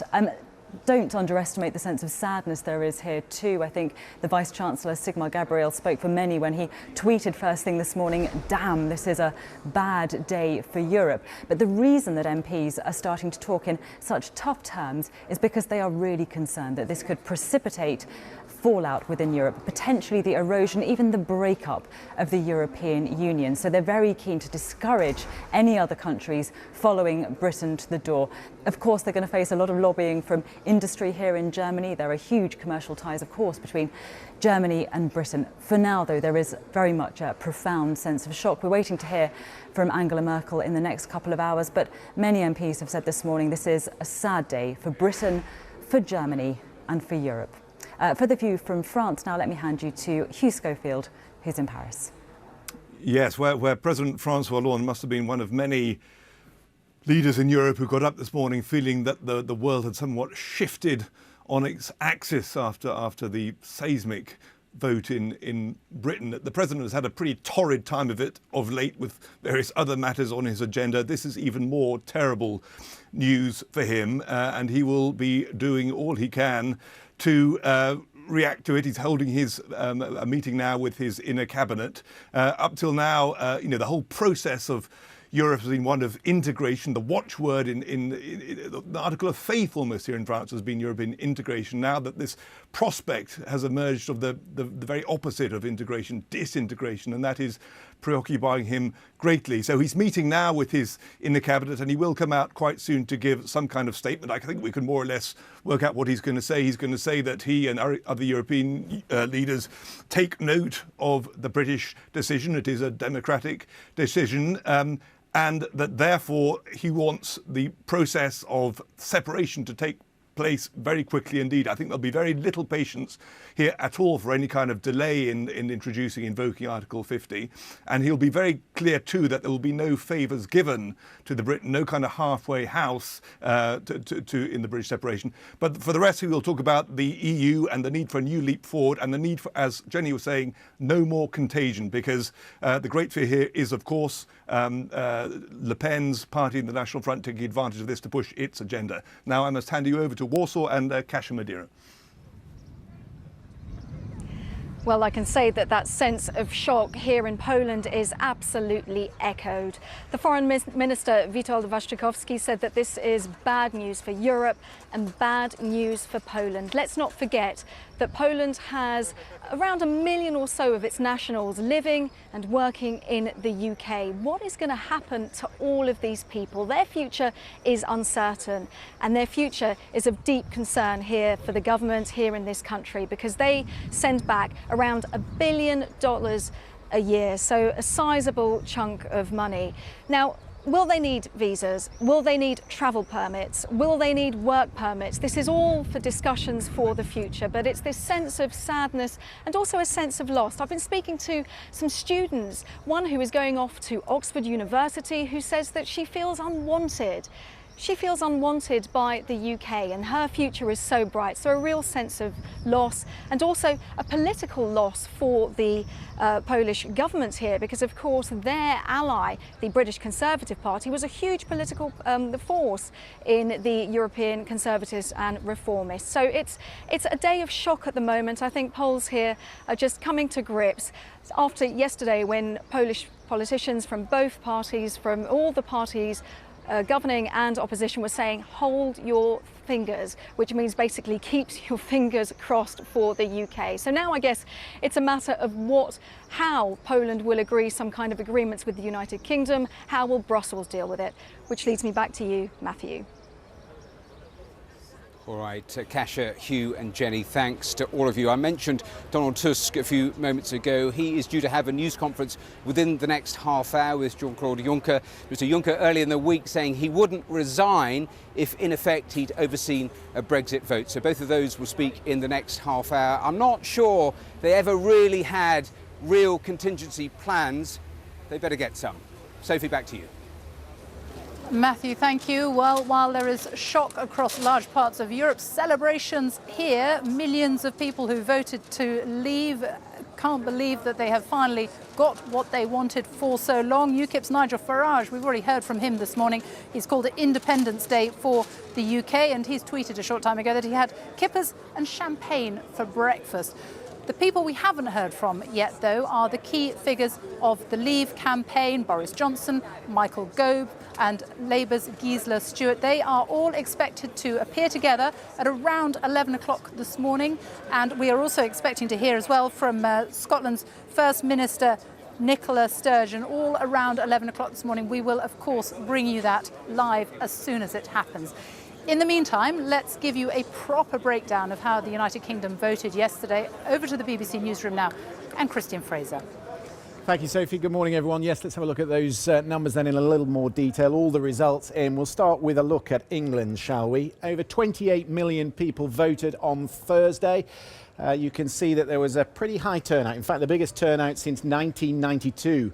They were saying that a big turnout would be good for Remain, but the bookies, the city, the pollsters, they all got it wrong. 6% lead for Leave in England. And just look at that huge slug of blue through the country there in the rural parts of Britain, in Cornwall, Devon, Dorset, right through into Lancashire and Yorkshire, into big Labour supporting areas. And these little maroon spots of yellow here, the metropolitan areas, so Liverpool, Manchester, Leeds, York and Harrogate, more affluent areas of course, and then Newcastle up here. But Newcastle only by the slimmest of margins, and I think when you look at the map, it's those areas that they expected to win in, places like Durham, Sheffield, Coventry, Watford, where they just didn't get the vote out Remain and where they were losers on the night. Of course, London we expected to be Remain, nearly all of London in the Remain camp, but not all of the South East. Large parts of Kent there in blue. In fact, I think I can show you the top 5 areas that supported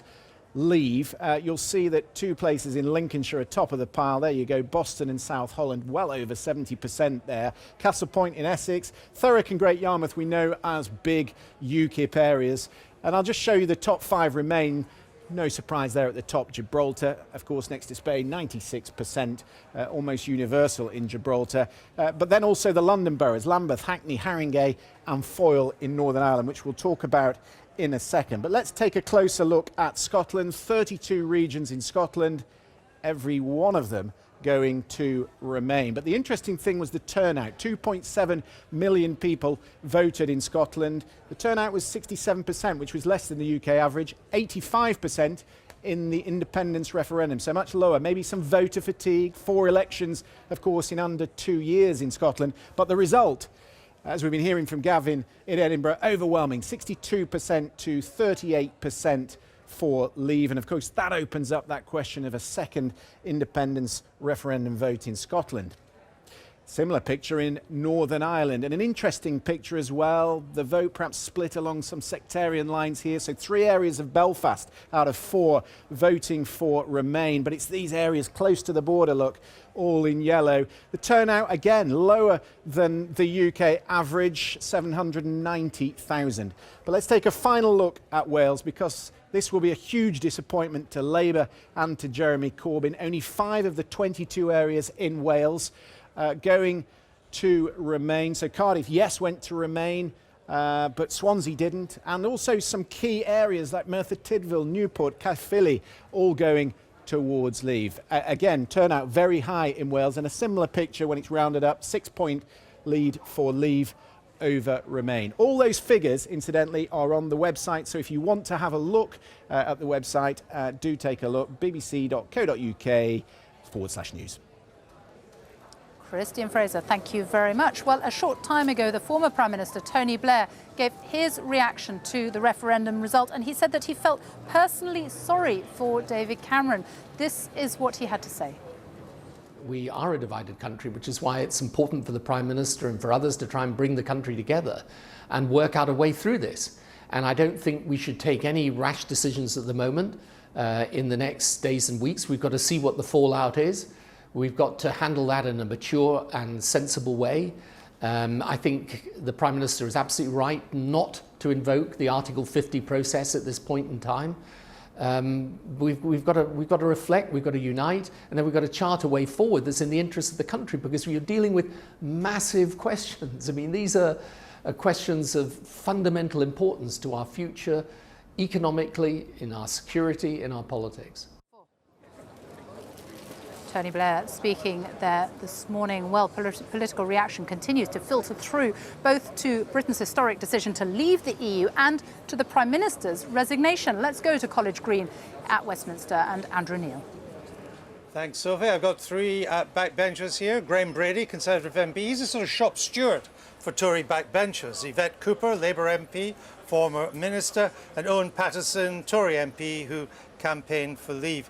Graham Brady, we voted to leave the European Union. The governing party now has a leadership contest. Aren't we in for a summer of huge uncertainty? Well, I think the Prime Minister did 2 important things this morning, alongside what was a pretty unexpected announcement that he will be going in a short timescale.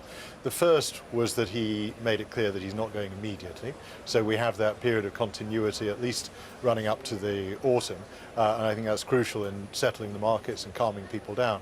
The other really important thing that he did was make it clear that he won't be invoking Article 50, this 2-year mechanism for negotiating exit from the EU. It means that we have the opportunity to have a calm, rational discussion about what our negotiating priorities are and how we should carry that out. When does you'll play a pivotal role in this? When does the Tory leadership contest begin? I will need to discuss that with the 1922 Committee Executive. We'll be meeting on Monday to have that conversation. Obviously, if we were to meet the timetable of a new leader in place before the party conference, we would need to be moving really quite quickly. Yvette Cooper, does the Labour leadership have questions to answer about its conduct of the campaign?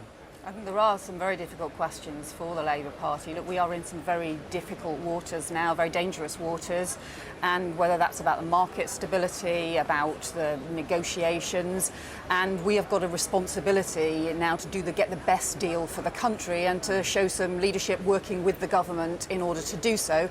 I think that includes not calling for the immediate triggering of Article 50, as we seem to be earlier this morning. Mr. Corbyn, I understand, has called for the immediate I don't think that is the right thing to do. I don't think that would be in the interests of the British people. I mean, obviously I'm very disappointed by the result, but we have to respect it and get the best possible deal for Britain and for Labour communities across Britain, which otherwise would be very vulnerable if we don't do that. And that's our responsibility now. On the conduct of the campaign, why does Labour no longer represent the aspirations of the non-metropolitan working classes? Right, there's been a big gap between the cities and the towns, the industrial towns, the coalfields. And I think we have to recognise that the Labour Party did not, I think, reflect people's concerns about immigration. I don't think the government had practical responses to people's concerns about immigration. There is now a big divide in the country around immigration, and we've got to try and build a new, sensible consensus around that. It's not an easy thing to do, but I think we have a responsibility to do that. Otherwise, regardless of the trade negotiations and so on, we will have a longer-term problems for the country. Owen Paterson, who would you like to see as the next leader of the Conservative Party? Well, let's see who puts their hat in the ring. Well, who would you like to put their hat in the ring?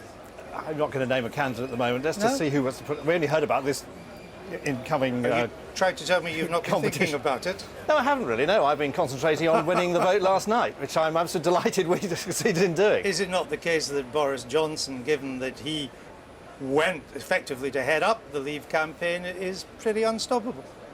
He'll have a strong case, obviously, and have a lot of support, but so will others. So honestly, I think we're jumping the gun a bit. Let's see who puts their name in the hat. Well, it's underway. You know politics as well as I do. The moment a Prime Minister says that he's resigning, the leadership campaign begins. Yeah, and I watched the same statement by the Prime Minister as you did, and I was as surprised as you were, probably. Were you surprised? Surely it was inevitable he would resign. No, not necessarily, no. I mean, I didn't actually sign the letter that was going around, but I thought that he was elected on a platform last year of delivering a referendum, which meant that if there was a Leave vote or a Remain vote, he stayed as Prime Minister. Anyway, where we are, there's going to be a contest. Yeah. I think the important thing now, and I think Yvette's quite right, is that we've got a clear statement that we will not precipitately trigger Article 50, which is a good thing. And I think that's to get us out, that's to begin the negotiations. Under the Treaty of Lisbon, there's a formal 2-year period if a member state wants to secede from the European Union. And you should do that, if you decide to do that, once you've got the broad outlines of an agreement. And I think actually what we've now got is a period when we can sit down and work out exactly what those broad outlines are. Part of which is the issue Yvette raised, which is immigration. I mean, yesterday I was outside polling stations. Time and again, this issue was raised because we have got probably the first major economic rebound where a lot of people have not seen any remuneration increase because of this extraordinary influx. And we have trades like horticultural trade, which badly needs skilled workers. You have Let me just interrupt you, just to tell our viewers that David Cameron has gone to Buckingham Palace to have an audience with the Queen. He did say this morning when he announced that he was resigning that he had already spoken to the Queen naturally. So it may have come as a surprise to you, but it didn't come as a surprise to Her Majesty. I suppose few things do these days.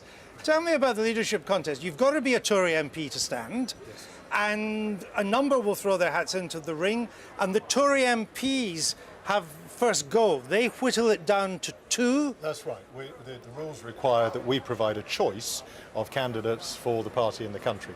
In the past, that has always been interpreted as two.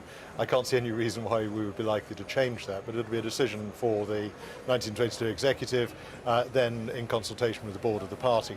But that is the fundamental process. And do you expect Theresa May, the Home Secretary, to come out of her safe house in time for this leadership contest? I'm sure the Home Secretary will be very much in evidence. Well, she hasn't been during this campaign, has she? I think she's made some cautious interventions from time to time. Limited and cautious, Indeed. I think, would be fair to Which say. may have been wise. The Prime Minister's fallen on his sword. Should Mr Corbyn fall on his sword? Well, you're right that David Cameron has taken responsibility for a campaign which I think also didn't offer a positive vision. That was the other problem with the campaign the Prime Minister ran. But I think the challenge really now is for the country. In terms of the Labour Party and the questions that have to be asked in the Labour Party, the next step is the Shadow Cabinet is meeting, I think, as we speak. And I think it's for them now to set out, well, what kind of leadership are we going to be providing in terms of unifying the country, in terms of addressing the problems and the concerns for Labour voters in the towns and the coalfields that did not support the Labour Party's and the Labour leadership position, but also how are we going to now work with the government to get the best deal for the country and make sure Labour would you like Labour to be on the negotiating committee? Well, I think the whole party is going to have to work with the government on this, and also with our trade unions across the country, and with as many voices as possible. I thank all three of you. We'll leave it there. The sun is out. Not sure what that means, but it is. But then I guess it is June. Let's go back to Sophie in Downing Street. Andrew, thank you very much. Well, I think we can show you now shots of Buckingham Palace, because as we know, the Prime Minister left Downing Street about 45 minutes ago now, out through a back door, and he is now at Buckingham Palace, where he is having an audience with the Queen following his decision that he will step down as Prime Minister by October. A decision that many didn't think would come quite as early as today, but an emotional moment, emotional scenes for the Prime Minister and his wife here in Downing Street when that was announced, when he made that announcement at about 8:15 this morning. And now he is meeting with the Queen to inform her of his decision. Well, we can go now to the city, because there has been plenty of turmoil in the city this morning. The bankers, the traders, many of them, thousands of them, who have been up all night, many of them had bet on a Remain vote. It was wrong, and as a result, the pound plunged in the early hours of this morning. The markets too. Steph McGovern is at the Bank of England for us now. And what is the situation now? Is it rallying? Good morning to you. Yeah, I think since we heard the Governor, Mark Carney, speak earlier, he was trying to reassure markets. They've picked up a little bit, but still very much down. But I want to give you some business reaction from Sir Ian Cheshire that we have here, who's chairman of Debenhams. What do you make of what's happened today? Well, obviously an amazing, extraordinary, historic day, and the British people have decided, so now in business terms we have to get on with it. I think the issue now is really short term. We need the calm, so the governor's speech really important to calm markets down, but we've seen the pound is way down, stock markets are marking down, particularly retailers. Second is we need to know who the leadership is going to be, the political leadership. And then the third bit we're going to need from a business point of view is a sense of the next 2 or 3 years. What's the plan for how do we redefine our relationship? You mentioned the retail sector there. How hard do you think it will be hit by this? Well, the stock market has said that we're over sort of 10-15% down this morning, because they can see that most of what we sell we import, so that's going to cost more because of the pound collapsing. Secondly, if the uncertainty of economic growth is there, then people typically spend less in shops. So from the retailer's sales line, that's not great news, which is what we've been saying for the last few months. Were you surprised by this? Were businesses ready, do you think, for this happening? Well, I think most of the UK was surprised by the end result. It's difficult to prepare exactly for this, because it depends again on this point of how do we actually end up working with Europe.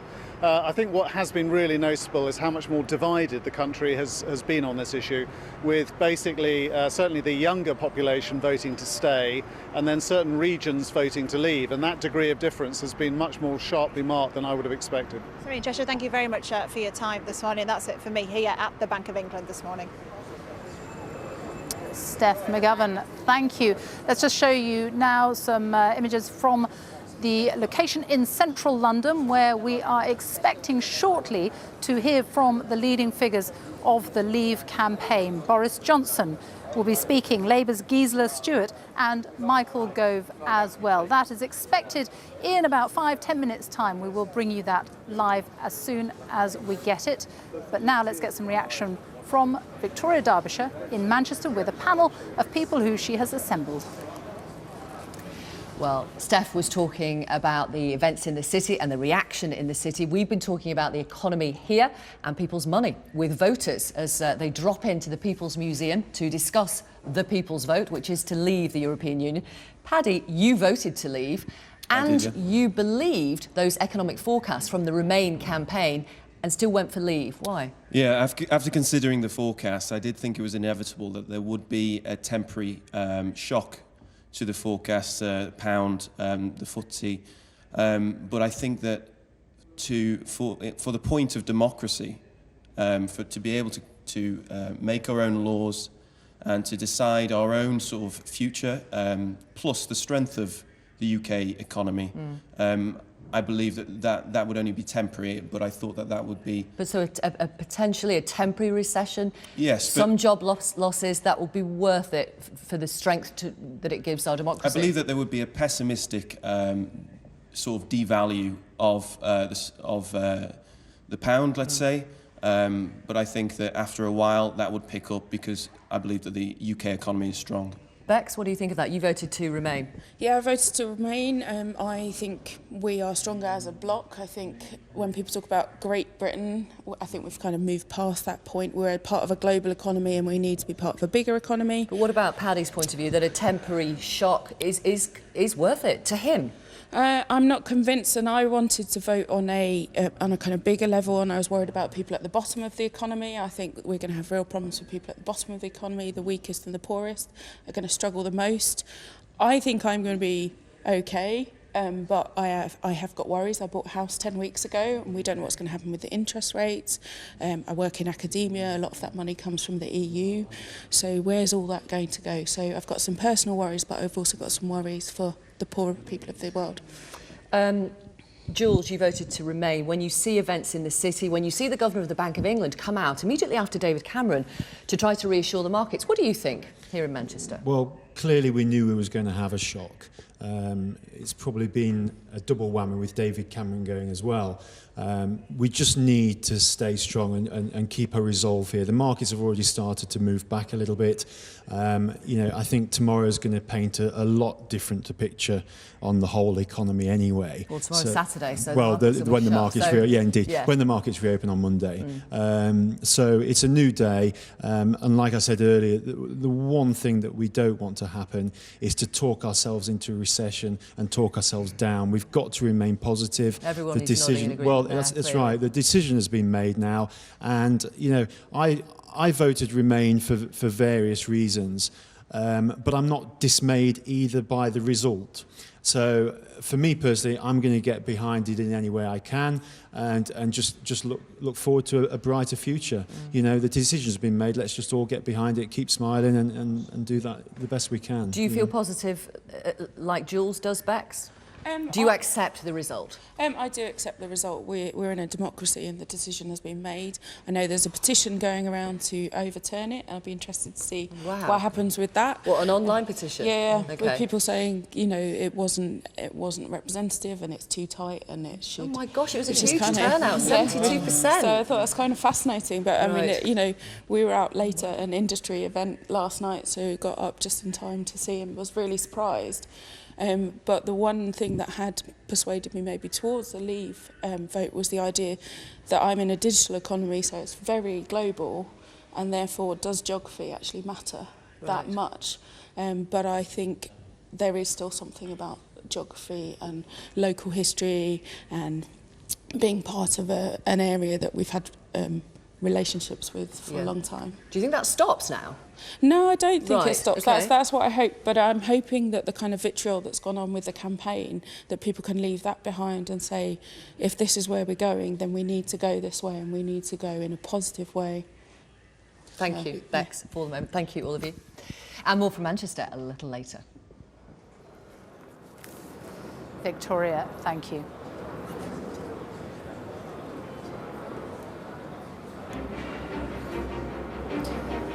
The UK has voted to leave the European Union in the most seismic decision in generations. David Cameron has gone to see the Queen after announcing that he will resign as Prime Minister.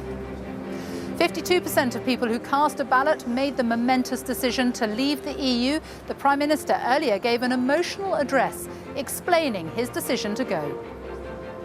I will do everything I can as Prime Minister to steady the ship over the coming weeks and months. But I do not think it would be right for me to try to be the captain that steers our country to its next destination. One man who could replace him, Vote Leave campaigner Boris Johnson, battles through a scrum of police and protesters before meeting with his victorious fellow campaigners. And this is the scene at the Vote Leave headquarters in London, where Mr. Johnson is due to speak any moment now. We'll bring that to you live. Leave campaigners are jubilant at the results, saying it sends a stinging message to the European Union's political elites. But more sombre scenes in the city as the pound plunges. Financial markets also fell sharply, with bank shares among those hit hardest.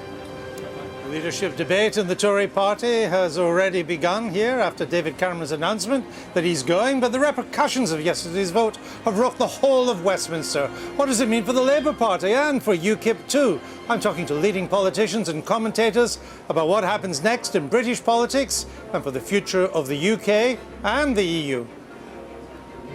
Here in Manchester, we will talk to voters about the momentous decision that some of them have made and the dramatic ramifications. There really is quite a sombre mood in here now after David Cameron's announcement, including from Leave voters.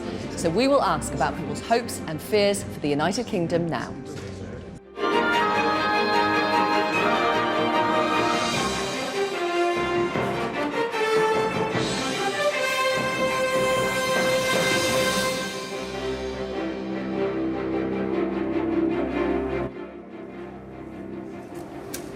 Good morning from Downing Street. After more than 40 years, Britain has voted to end its membership of the European Union.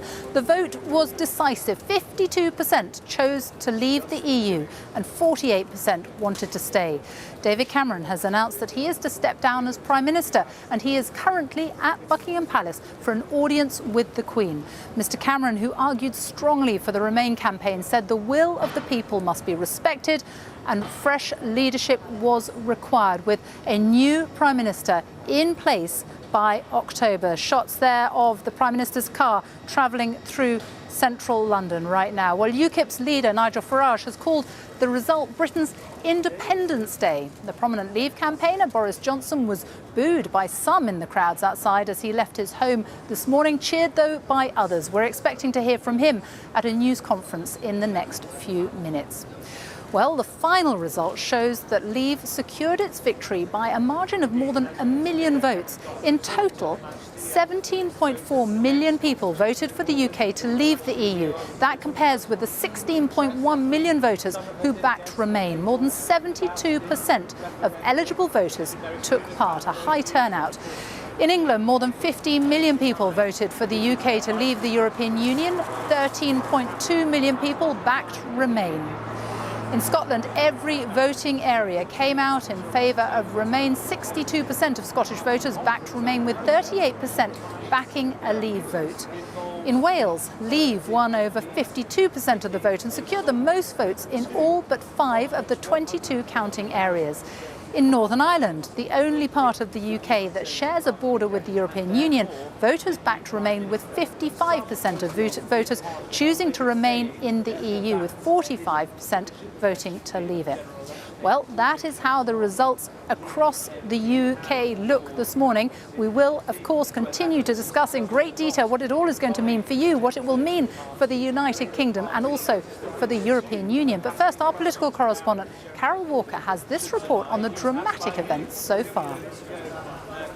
There was no hiding the emotion as the Prime Minister and his wife Samantha emerged from Downing Street. Good morning, everyone. He said the will of the British people must be respected, but having fought and lost the battle to remain in the EU, the country should have a new Prime Minister.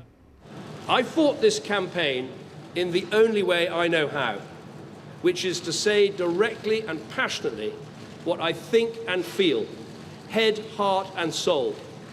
I held nothing back. But the British people have made a very clear decision to take a different path. And as such, I think the country requires fresh leadership to take it in this direction. I will do everything I can as Prime Minister to steady the ship over the coming weeks and months.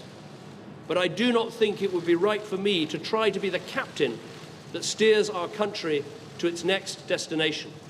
With turmoil and uncertainty in the financial markets, the Governor of the Bank of England said it was prepared to take further action to support the British economy if necessary. We've taken all the necessary steps to prepare for today's events, and in the future, we will not hesitate to take any additional measures required to meet our responsibilities as the United Kingdom moves forward. From the moment the results started coming in just after midnight, there were big wins for Leave. Ladies and gentlemen, By the end of the night, Leave had won a clean sweep across the north of England, the Midlands, the east and west of England. London was the only region of England to support remaining a member of the EU. The result in Flintshire reflected the outcome across Wales, where voters backed Brexit. But Scotland voted by a clear majority to stay in the EU. Scotland's First Minister said it was clear that the people of Scotland see their future as part of the European Union. The results will bring fresh calls for a second referendum on Scottish independence. Northern Ireland, too, has voted to remain in the EU. Sinn Féin has said it intensifies the case for a vote on whether Northern Ireland should leave the United Kingdom. Shortly before 5 o'clock this morning, it was clear the UK had taken the historic decision to leave the European Union.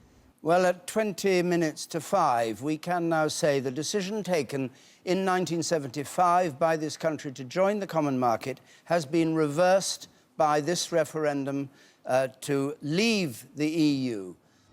UKIP's leader, Nigel Farage, said he was thrilled that the country had decided to break free from what he called a failing, dying European Union.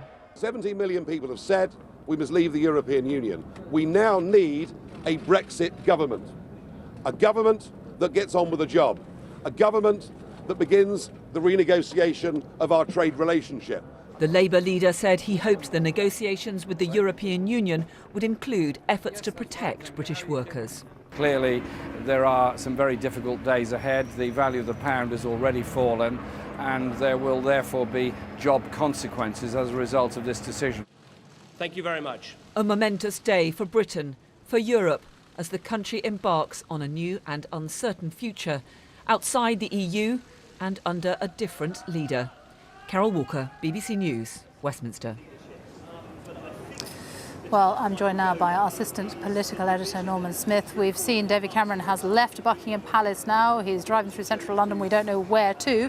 Next, we are expecting to hear from the leading Leave figure, Boris Johnson, who potentially could be taking up residence here.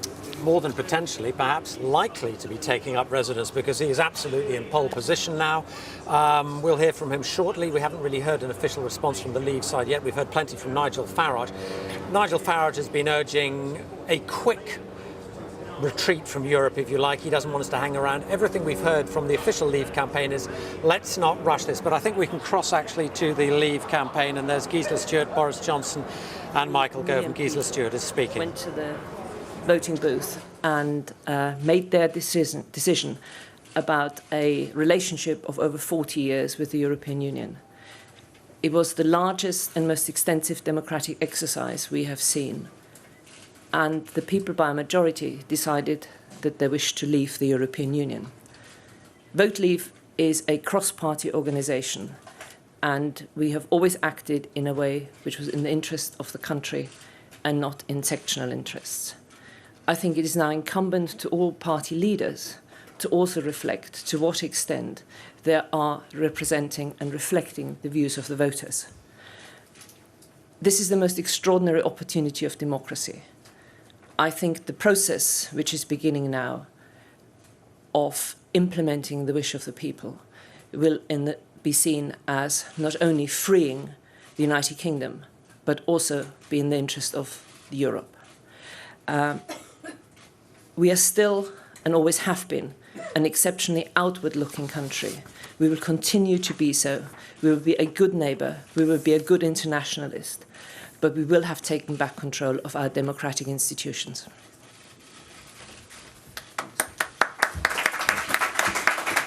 Thank you very much, Gisela. And I want to begin this morning by paying tribute to David Cameron, who has spoken earlier from Downing Street. And I know I speak for Michael in saying how sad I am that he has decided to step down, but obviously I respect that decision. I've known David Cameron for a very long time, and I believe he's been one of the most extraordinary politicians of our age. A brave and principled man who's given superb leadership of his party and his country for many years, reforming our public services, delivering one nation conservative government, making this country the most dynamic economy in Europe, and with his own brand of compassionate conservatism that rightly earned his party the first majority government for decades. It was his bravery that gave this country the first referendum on the European Union for 43 years, the first time that many of us have had the chance to vote explicitly on this question. Today, I think all of us politicians should thank the British people, because in a way they have been doing our job for us. They hire us to deal with the hard questions, and this year we gave them one of the biggest and toughest questions of all. Some people are now saying that was wrong and that the people should never have been asked in this way. I disagree. I believe it was entirely right and inevitable, and indeed that there is no way of dealing with a decision on this scale except by putting it to the people. Because in the end, this question is about the people. It's about the right of the people of this country to settle their own destiny. It's about the very principles of our democracy, the rights of all of us to elect and remove the people who make the key decisions in their lives. And I think that the electorate have searched in their hearts and answered as honestly as they can, and as Gisela says, in a poll on a scale the like of which we have never seen before in this country, they have decided that it is time to vote to take back control. From a European Union that has become too remote, too opaque, and not accountable enough to the people it is meant to serve. In voting to leave the EU, it is vital to stress that there is now no need for haste, and indeed, as the Prime Minister has just said, nothing will change over the short term, except that work will have to begin on how to give effect to the will of the people and to extricate this country from the supranational system. And as the Prime Minister has rightly said, there is no need to invoke Article 50. And to those who may be anxious, whether at home or abroad, this does not mean that the United Kingdom will be in any way less united, nor indeed does it mean that it will be any less European. And I want to speak to the millions of people, directly to the millions of people who did not vote for this outcome, especially young people, who may feel that this decision in some way involves pulling up a drawbridge or any kind of isolationism, because I think the very opposite is true. We cannot turn our backs on Europe. We are part of Europe. Our children and our grandchildren will continue to have a wonderful future as Europeans travelling to the continent, understanding the languages and cultures that make up our common European civilization, continuing to interact with the peoples of other countries in a way that is open and friendly and outward-looking. And I want to reassure everybody that, in my view, as a result of this, Britain will continue to be a great European power, leading discussions on foreign policy and defence and intelligence sharing and all the work that currently goes on to make our world safer. But there is simply no need in the 21st century to be part of a federal system of government based in Brussels that is imitated nowhere else on earth. It was a noble idea for its time. It is no longer right for this country. And it is the essence of our case that young people in this country can look forward to a more secure and more prosperous future if we take back the democratic control that is the foundation of our economic prosperity. I believe we now have a glorious opportunity. We can pass our laws and set our taxes entirely according to the needs of the UK economy. We can control our own borders in a way that is not discriminatory, but fair and balanced, and take the wind out of the sails of the extremists and those who would play politics with immigration. Above all, we can find our voice in the world again, a voice that is commensurate with the fifth biggest economy on earth. Powerful, liberal, humane, an extraordinary force for good in the world. And the most precious thing this country has given our continent is the idea of parliamentary democracy. This Thursday, yesterday, I believe the British people have spoken up for democracy in Britain and across Europe. And I think we can be very proud of the result. Thank you finally to everybody at Vote Leave for the extraordinary and positive campaign you have run. Thank you.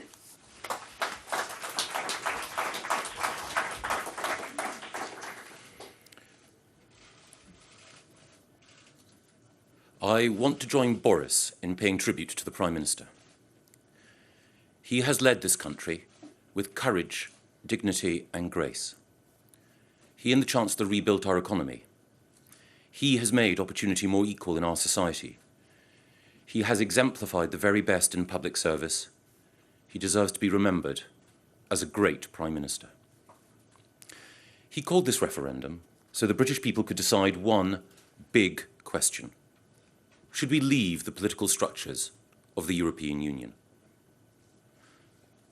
The British people have given us all a very clear instruction, and I know that we in politics will work calmly, cooperatively, and consensually to implement that instruction from the people. The British people's vote to leave is the start of a process, and while that process is ongoing, our existing trading relationships with the European Union and the rest of the world will continue as before. In the coming days, government ministers and officials can meet to decide the next steps. Officials and diplomats can start scoping out the broad parameters for full-scale talks with our European friends and with the institutions in Brussels. Our shared mission is clear: securing the best possible terms for Britain. And of course, informal discussions should precede our formal negotiations. Overall, the changes that we will see will be a process of gradual divergence. And it's important that representatives from every part of the United Kingdom, every community, and different political traditions are involved in shaping our future. And we should draw on wisdom from great minds outside politics. As we move forward, we should be in no doubt that Britain is embarking on a new chapter, but one that is in line with our best traditions. We have always been an open, inclusive, tolerant, creative, and generous nation. Open for business, open to trade, open to other cultures, open to the world. Now we have a new chance to extend that openness even further. We can build a new, stronger, and more positive relationship with our European neighbours based on free trade and friendly cooperation. We can have democratic consent for an immigration policy that is fairer and more humane. We can demonstrate that our progressive, liberal and democratic traditions are being renewed and that we stand with all our allies as resolute as ever against intolerance and oppression. We can take our place as a self-governing democracy alongside other great nations, working for greater global development, security and prosperity. And we can now, calmly and united, take our country forward in the spirit of the warm, humane and generous values that are the best of Britain. Thank you.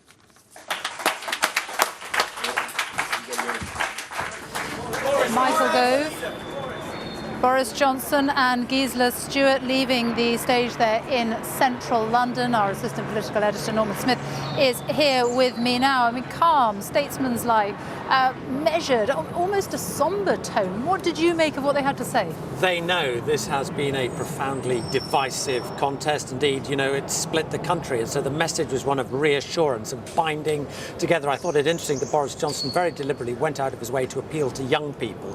The indications being they've overwhelmingly voted to remain in, and saying to them, look, it does not mean we are turning our back on Europe. Likewise, to those who say he has fanned the flames of intolerance, he said by voting to leave, that will take the wind out of the sail of the extremists and those who've played politics with the issue of immigration. And in the short term, stressing that nothing is going to change. Article 50, which would kickstart the whole process, it doesn't need to be triggered automatically. I think the message was to sound statesmanlike, sombre, sober, and to try and reassure people that there is a brighter future and to calm the very understandable fears many will have. And saying that Britain will continue to be a great European power. That's what Boris Johnson was very keen to stress. I mean, he has always argued that we will have much more cordial relations with the rest of Europe when we feel more self-confident in ourselves, when we are less sort of the reluctant, embittered parts of the European Union. And I think he genuinely believes that we will reshape maybe the way the whole of Europe now operates. That is part of his overall pitch. Well, let's go now to Brussels, because the President of the European Commission, Jean-Claude Juncker, is speaking there right now. With all rights and with all obligations that derive from this.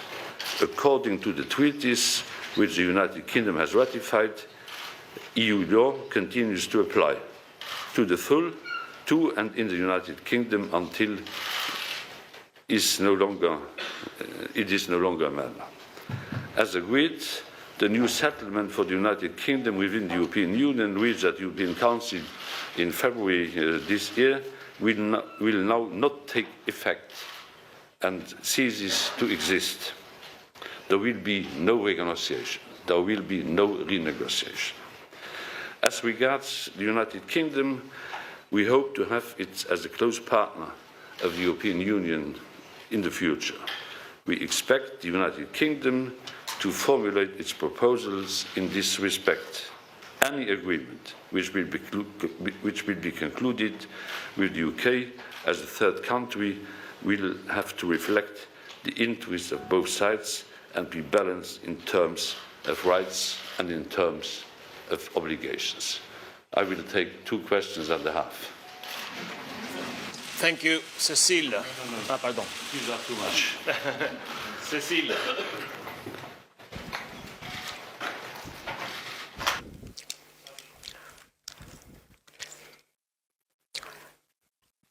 Cécile Ducourtieu du journal Le Monde.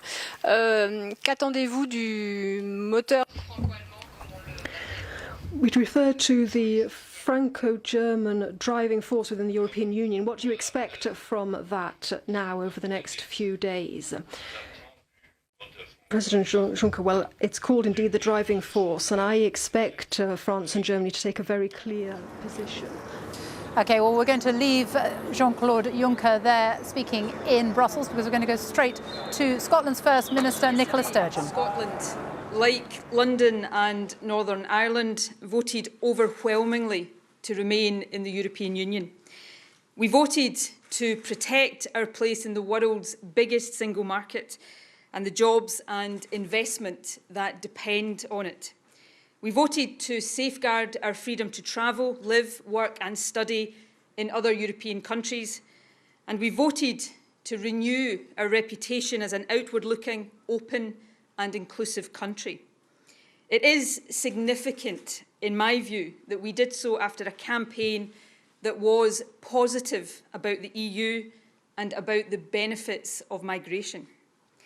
Indeed, I want to take the opportunity this morning to speak directly to citizens of other European countries living here in Scotland.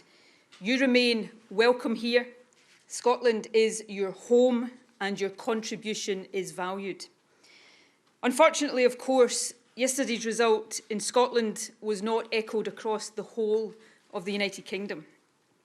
The UK-wide vote to leave the EU is one that I deeply regret. It remains my passionate belief that it is better for all parts of the UK to be members of the European Union.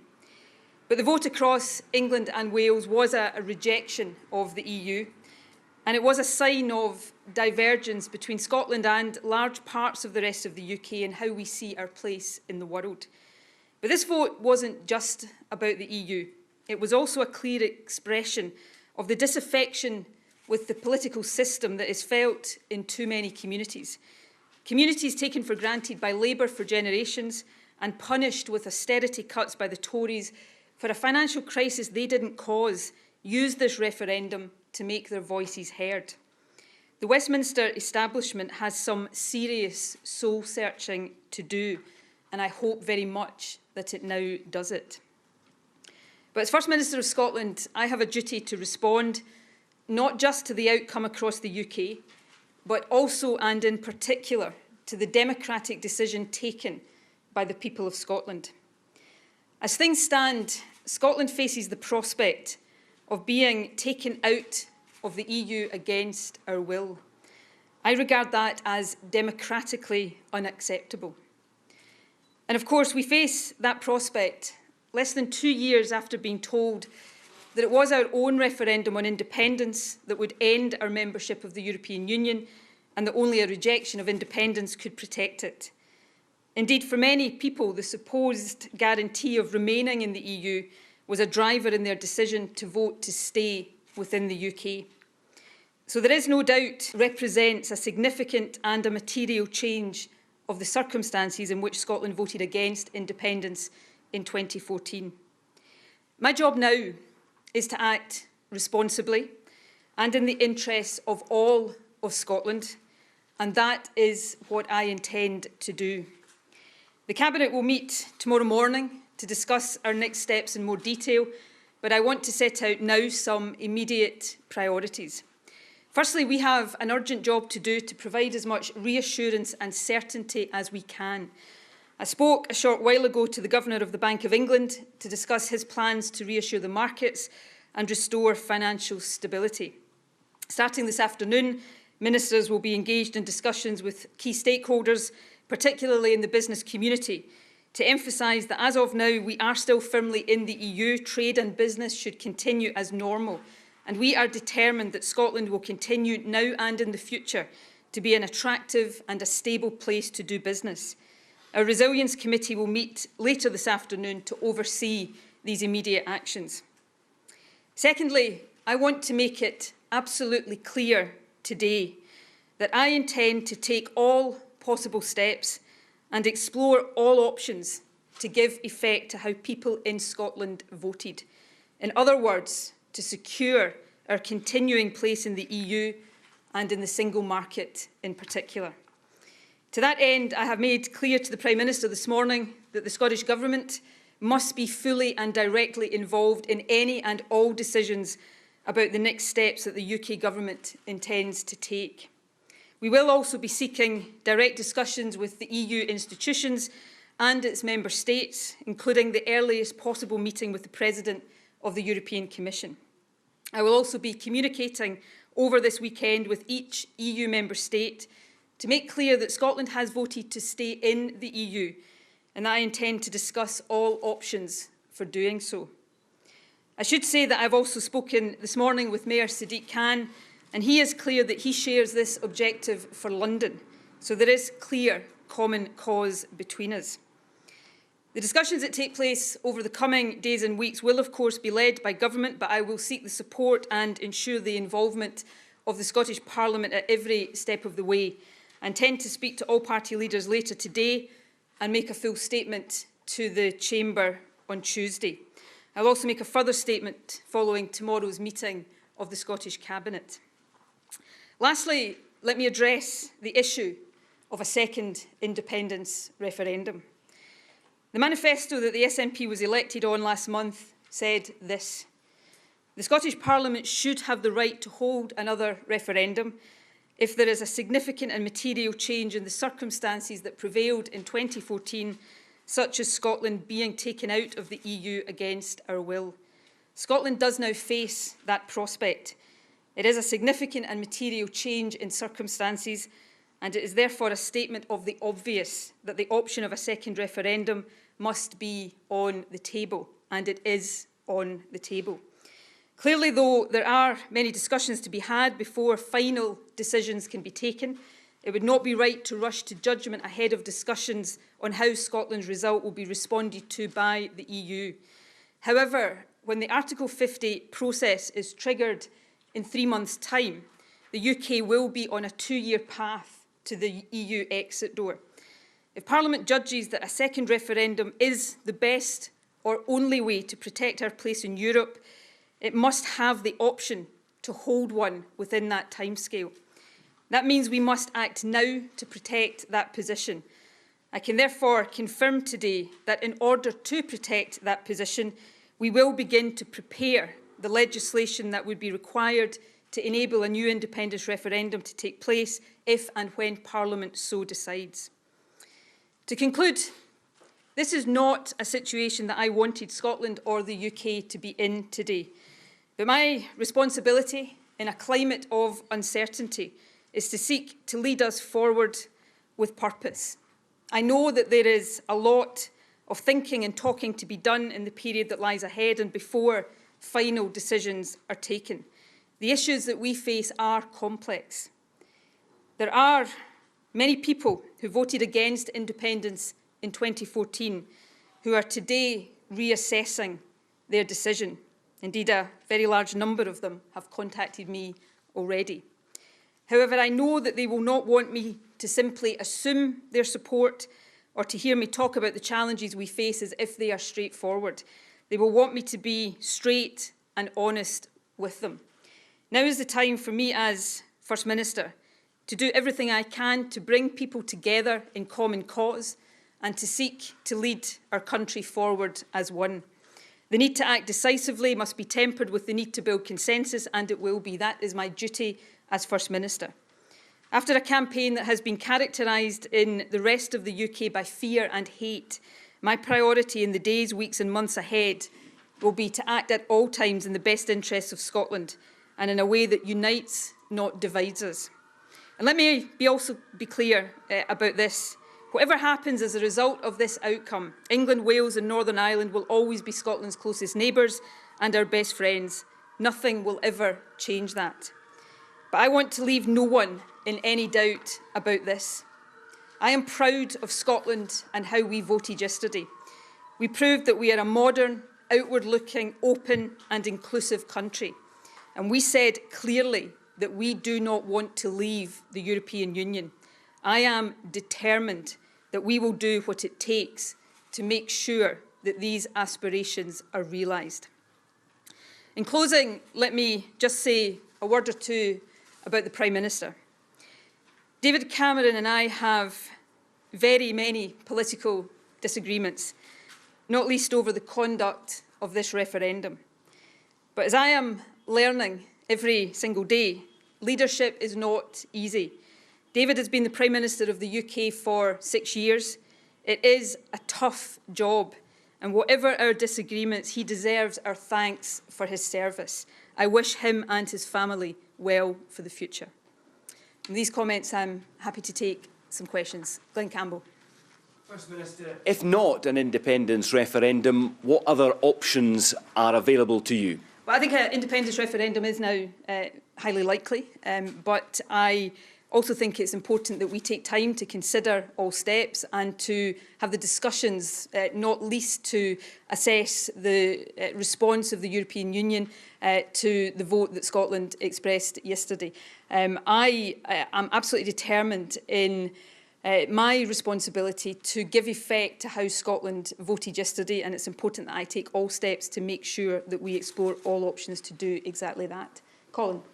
Is that independence referendum that you say is highly likely, will that go ahead with or without consent of Westminster? Because you had consent the last time. Well, obviously, we would seek to follow the same precedent that we did the last time. But, you know, I think in the circumstances where the Scottish Parliament decides that that option is an option that it wants to exercise, I think it would be inconceivable that, particularly in the circumstances that have given rise to this, that the UK government would seek to stand in its way. But of course, these are some of the discussions that we will be seeking to have in the days and weeks ahead. I'll take Peter. First Minister, you say you want Scotland to remain in the EU. You say that to do that you're likely to propose a referendum. The rest of the UK will be out of the EU. That must mean there will be a border between Scotland, a proper, real border between Scotland and England. These are issues that we now have to assess and consider, and we have to do that calmly and rationally. That's why I have said very, very clearly in the remarks I've made today that I am not going to stand here and pretend to anybody that the issues we face are straightforward. We face many complex issues, which is another reason why, in addition to being determined about giving effect to how Scotland voted, I'm going to take the time to make sure that all of Scotland considers all of these issues and has the chance to move forward as one. I think that is of the utmost importance at this time. Sarah. First Minister, are you confident that in the potential turmoil that could follow a Brexit, that those are circumstances in which Scotland will want to vote for independence? I think in the circumstances of turmoil, and can I say I don't want to see turmoil affecting any part of the United Kingdom. I believe the decision that was taken across the UK yesterday was the wrong decision, a mistake. But I hope very much that some of the fears that were had about it are not realised, because it would not be in the interests of people anywhere in the UK if they are. But I'm not sure that is not more in hope than in expectation. But it is exactly because of the uncertainty and the potential turmoil that we face that I think it is in my responsibility to seek to bring Scotland together, to lead Scotland forward into a position that allows us to continue with the stability and the certainty that membership of the European Union gives us. I am not saying that these issues are straightforward, but I do think that is the responsibility and indeed the opportunity that now lies before us. Right, I'll take Martin. Presumably, you don't want to risk losing another referendum. You'll call it when the polls tell you you're almost certain to win it. What level of support do you need at the polls? My guiding principle in every decision I take over these next days, weeks and months will be what I judge to be in the best interest, not of the SNP or as me as First Minister, but what I judge to be in the best interest of Scotland. That is the responsibility I have, and that's how I will guide every decision I take. Right, I'll take one more question. You just said the vote shows that Scotland is forward-looking. Does it follow then that England and Wales are backward-looking? The decision that was taken in other parts of the UK is a decision that people took democratically after much consideration. It's a decision I deeply disagreed with, but I respect the decision that has been taken. But I said during the campaign that I believed it was important to protect our position in the European Union and in the wider world as an outward-looking, inclusive country. I think that's what Scotland voted for yesterday, and that's the position I want to protect. I'll take one more question. First Minister, yes. Article 50. Your predecessor, Alex Salmond, has said he thinks it's absolutely crucial. OK, well, we're going to leave Scotland's First Minister, Nicola Sturgeon, answering journalist questions there now, because we're going to go straight to Germany, where the German Chancellor, Angela Merkel, has just been giving her reaction. She has expressed her great regret at the decision that the UK has taken. European integration, what the day of today means for the next few weeks and months and years will largely depend on as to whether we, the remaining 27 member states of the European Union, show our willingness and ability in this situation not to be too hasty and come to hasty decisions out of Britain's exit decision which would further intensify rifts in Europe. Instead, we have to remain calm and composed. We need to make composed and calm analyses and decisions. In doing so, we need to make sure that, firstly, Europe is varied, and as varied as the peoples of Europe are, their expectations to the European Union are also varied. Time and time again, we are confronted with people who have doubts as regards the direction that the European integration process has taken. That does not only refer to Great Britain, but in some extent or another extent to other countries as well. So therefore we have to make sure that European citizens can feel how the European Union can actually make a contribution for the improvement of the citizens' lives. That is a task for the European institutions, but also for the individual member states. Secondly, in a world that continually integrates, the challenges are far too large in order to make sure that individual states can tackle these challenges. The European Union is one of the largest economic areas of the world. It needs to understand itself as a partner that is accompanying globalization and is able and willing to shape the globalization process. It is a unique society and community of values and ethics, and it is a guarantor of stability. It is only in this fashion that we can guarantee our ideas, our interests, be it social interests, be it ecological interests, be it foreign policy interests and defense policies. It is only then that we can actually maintain our ideas. Thirdly,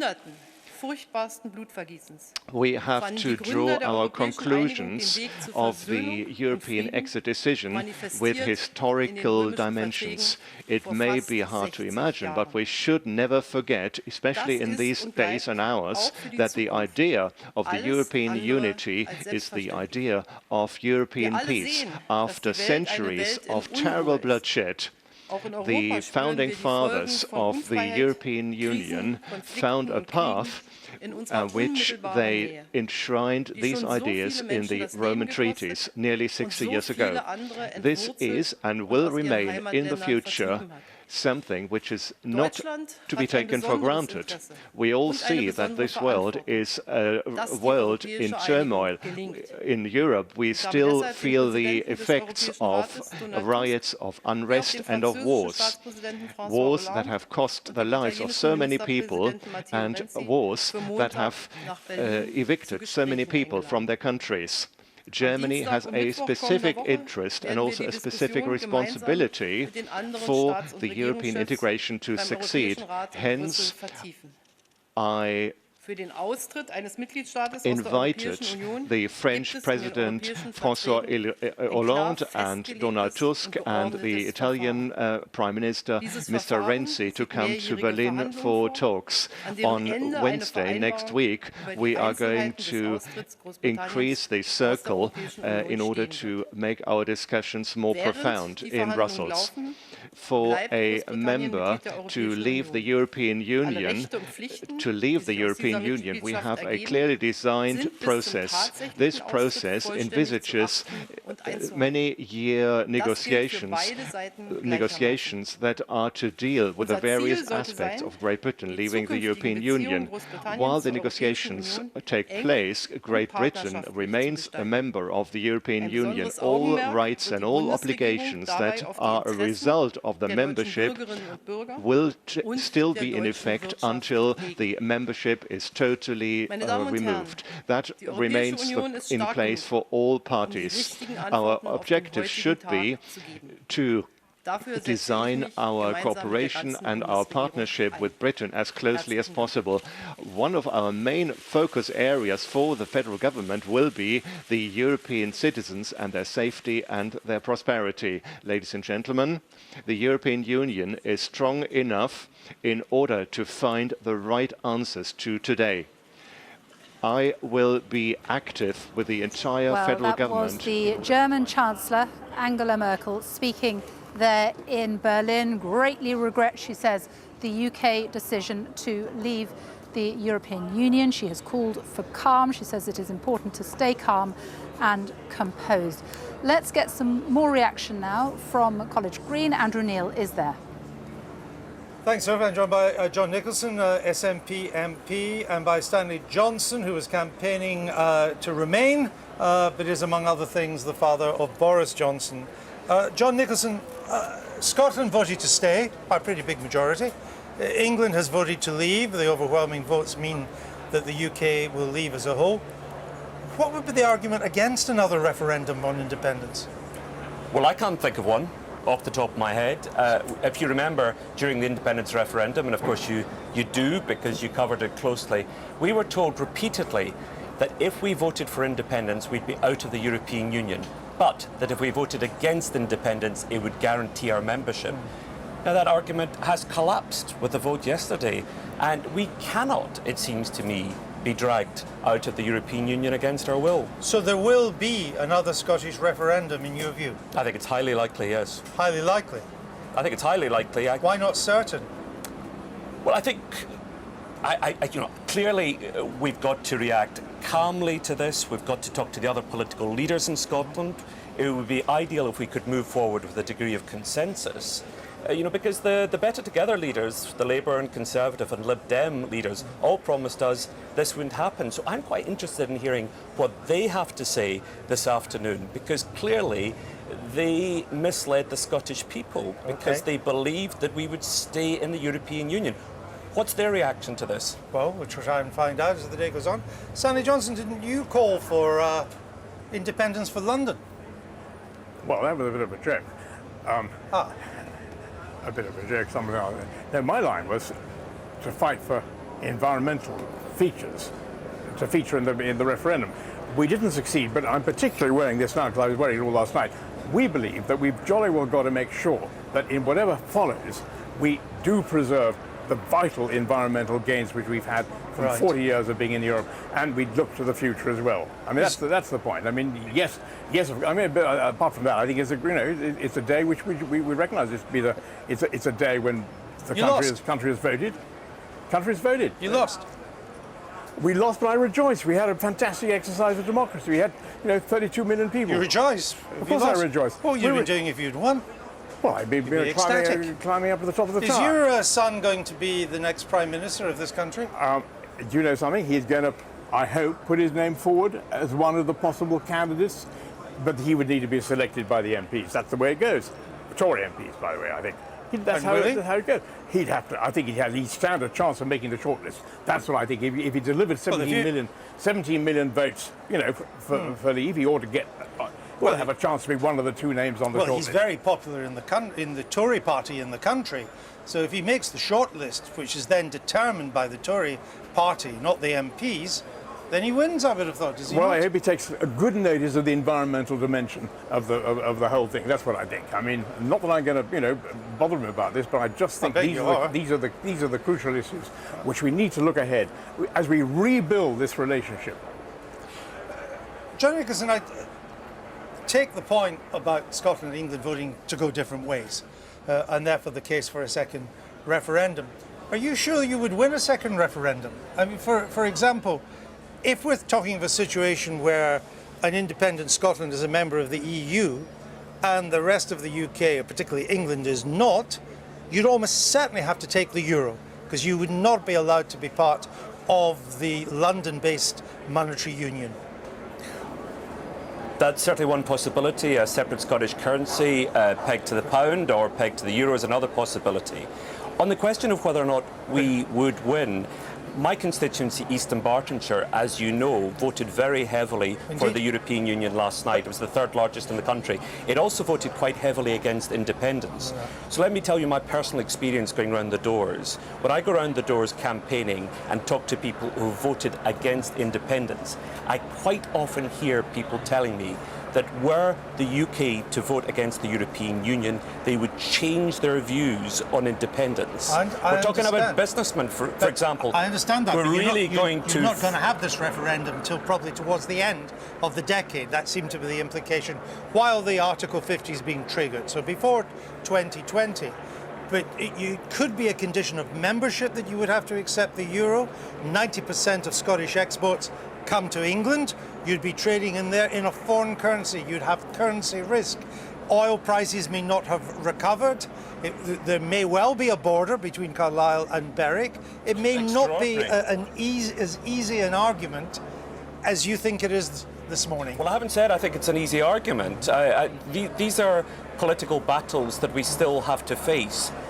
I just get a sense, my instinct is that people are waking up this morning and being astonished at the result, because I think in Scotland people didn't focus on how English voters were likely to behave in this referendum, and I think a lot of Scottish voters are going to be very surprised at this result. Stanley Johnson, has your son taken us out of one union and then to lead to the destruction of another union known as the United Kingdom? Hey, let's take one step at a time. I just listened to his press conference. I thought that was a statesman-like press conference, and the statement he made, I thought, was full of wisdom and maturity. What's the answer to my question? The answer is, I do not for one moment imagine, I say this with great respect to you, John, I do not for one moment imagine that we will move towards a referendum in Scotland which comes to a yes vote. Really? Because I see the resurgence of the Tory party in Scotland combined with the low oil price as being something which means you are simply not going to get that vote in Scotland. We better leave it there. It's an argument for another day, and that other day will be coming, I suspect. Thank you. We'll leave it there. Let's go back to Sophie in Downing Street. Andrew, thank you very much. Well, of course, the decision that was taken by the British people yesterday has all kinds of implications and all kinds of questions about what happens next. Our legal affairs correspondent, Clive Coleman, is with me. Talk us through the very simple, practical steps that will happen over the next few months. Absolutely. Well, it all comes under Article 50 of the Treaty on European Union. Now, that's pretty new. It only came into force under the Lisbon Treaty. It's only been around since December 2009.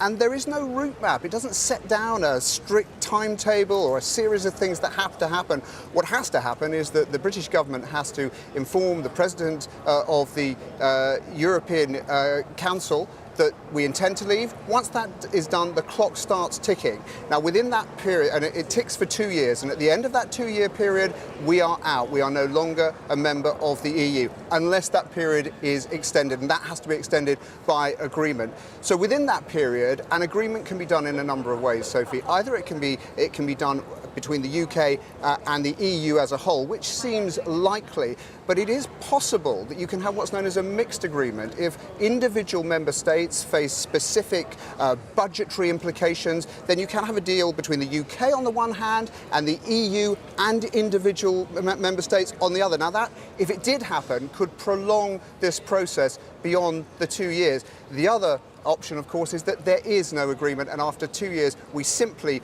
leave the EU. We become like any third-party state negotiating with the EU. One important thing I think to mention is that this negotiation, this agreement that we're hoping to conclude within 2 years, is the basic divorce settlement, if I can put it in that way.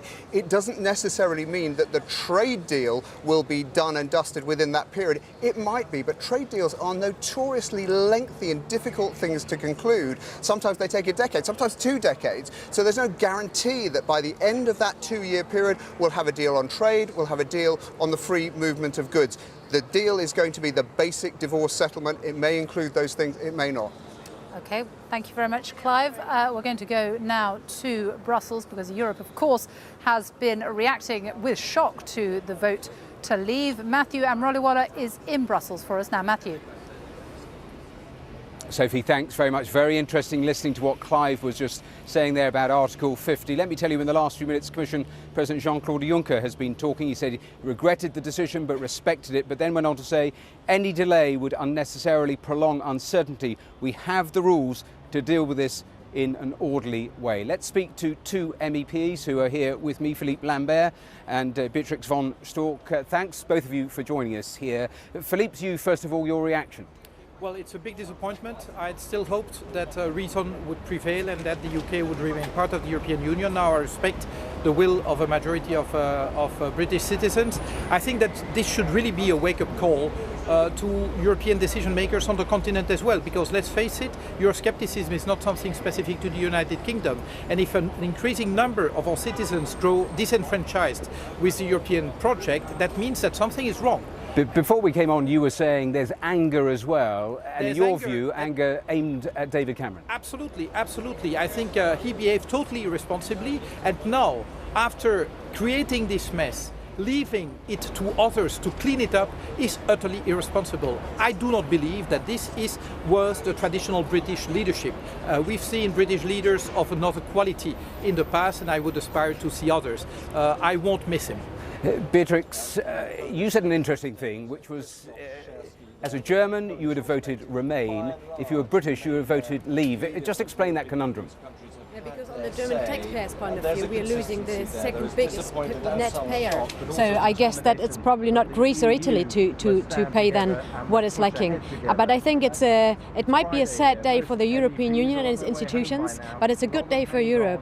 Europe is based on sovereign democracies and sovereign states, and the people make clear that they don't want to have the ever closer union. This political concept has failed. People do not support it, and all the parties who are speaking out that way gaining ground. And I think this is good, and so I think this was a good day today. So is this the moment where closer integration screeches to a halt in terms of that contagion, the domino effect? Is that a real possibility, do you think? I think a referendum is a real concept. We have to ask the people.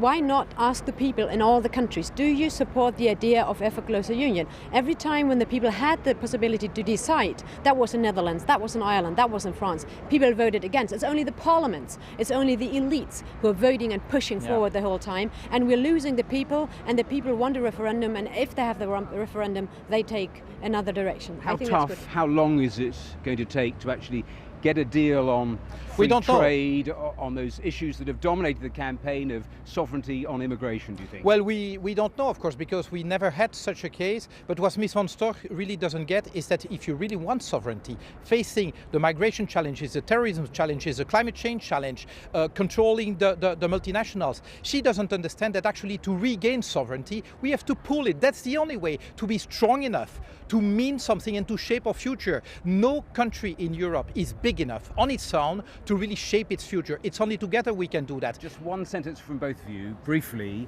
emotionally, after 40 years of this union, where are you today emotionally? Emotionally, I would say, especially the migrant crisis shows that it's only the sovereign decision of sovereign states who now is pushing back the migrant crisis a little bit. It's the Balkans who closed the borders, it's Austria closed the borders. It's not the European solution. Europe has failed completely on that behalf, and so I think it's Juncker and Schulz who should step down, because it's their political concept which does not work. Well, today I remain a committed European, because it's only together that we can really regain sovereignty, but I'm equally committed to changing the political course, because it cannot be that Europe is working for a tiny minority and leaving the majority of our peoples behind. Do you have any idea, as we stand here now discussing this, just how it is likely to pan out in the weeks and months? When do you think the negotiations might start? Because very different noises coming from London to here in Brussels. Of course, Cameron is seeking again to buy time by his early retirement.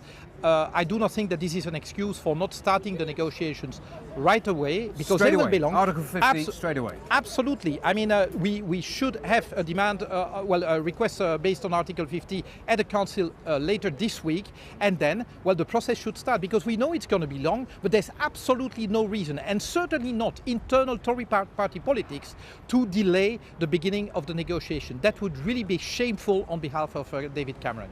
Beatrix, do you have any sort of idea in your head, a model of where Britain can actually end up in terms of a relationship with the EU now? We can see that Europe consists of more than 50 countries, and 28 and now 27 are members of the European Union, or will be.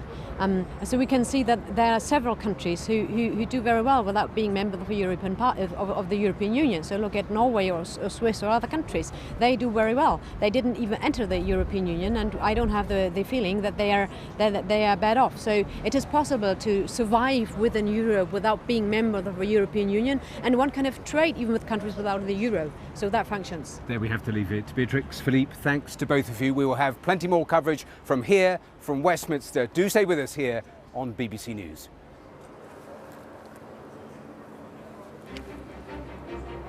The UK has voted to leave the European Union in the most seismic decision in generations. David Cameron has met the Queen this morning after announcing he will resign as Prime Minister. 52% of people who cast a ballot made the momentous decision to leave the EU. Boris Johnson, who led the Leave campaign, paid tribute to the outgoing Prime Minister. There is simply no need in the 21st century to be part of a federal system of government based in Brussels that is imitated nowhere else on earth. It was a noble idea for its time. It is no longer right for this country. A visibly emotional David Cameron earlier stood outside the door of number 10 with his wife Samantha to explain his decision to leave. I will do everything I can as Prime Minister to steady the ship over the coming weeks and months. But I do not think it would be right for me to try to be the captain that steers our country to its next destination. There is dismay in the city as the pound plunges. Financial markets also fell sharply, with bank shares among those hardest hit. And the future of the UK is again on the table as Scotland's First Minister Nicola Sturgeon says a second independence referendum is highly likely after Scots voted overwhelmingly to remain in the EU. Yesterday's votes already claimed the scalp of the Prime Minister, and it shocked the whole political establishment here in Westminster, where crowds are gathering, helicopters in the air, and trouble in Labour's ranks too, and the prospect of a fresh referendum on Scottish independence. I'm talking to leading politicians and commentators about all this as British politics tries to come to terms with the result. And voters here in Manchester taking in, absorbing all the new information that emerges with each news conference. What is dominating conversation now is that second, highly likely independence referendum in Scotland.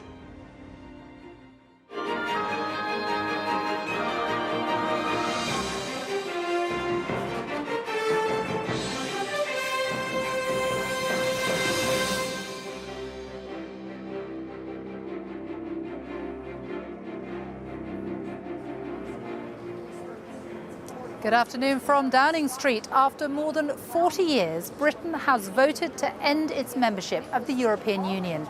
The vote was decisive. 52% chose to leave the EU, 48% wanted to stay. David Cameron has met the Queen at Buckingham Palace to formally tell her of his intention to resign as Prime Minister. In the past hour, we've heard from Boris Johnson, Jean-Claude Juncker, Nicola Sturgeon and Angela Merkel, amongst many other world leaders. And we'll have all the latest developments on that in a moment. First, though, let's take a closer look at the final result, which shows that Leave secured its victory by a margin of more than 1 million votes. In total, 17.4 million people voted for the UK to leave the EU. That compares with the 16.1 million voters who backed Remain. More than 72% of eligible voters took part, a high turnout. In England, more than 15 million people voted for the UK to leave the European Union. 13.2 million people backed Remain. In Scotland, every voting area came out in favour of Remain. 62% of Scottish voters backed Remain, with 38% backing a Leave vote. In Wales, Leave won over 52% of the vote and secured the most votes in all but 5 of the 22 counting areas. In Northern Ireland, which shares a land border with the European Union, voters backed Remain, with 55% of voters choosing to remain in the EU, 45% voting to leave it. While speaking here outside number 10 at about 8:15 this morning, the Prime Minister said that he would steady the ship over the coming months, but that fresh leadership was required. I think the country requires fresh leadership to take it in this direction. I will do everything I can as Prime Minister to steady the ship over the coming weeks and months. But I do not think it would be right for me to try to be the captain that steers our country to its next destination. This is not a decision I've taken lightly, but I do believe it's in the national interest to have a period of stability and then the new leadership required. There is no need for a precise timetable today, but in my view we should aim to have a new Prime Minister in place by the start of the Conservative Party conference in October. Well, one of the politicians who led the campaign to leave, the former Mayor of London, Boris Johnson, has paid tribute to the Prime Minister as one of the most extraordinary politicians of our age. Mr. Johnson said people had spoken up for democracy and Britain was not turning its back on Europe. Boris Johnson said the UK now had an opportunity to find its voice in the world again. I believe we now have a glorious opportunity. We can pass our laws and set our taxes entirely according to the needs of the UK economy. We can control our own borders in a way that is not discriminatory, but fair and balanced, and take the wind out of the sails of the extremists and those who would play politics with immigration. And as we've been hearing, the voting patterns have highlighted sharp divisions across the United Kingdom.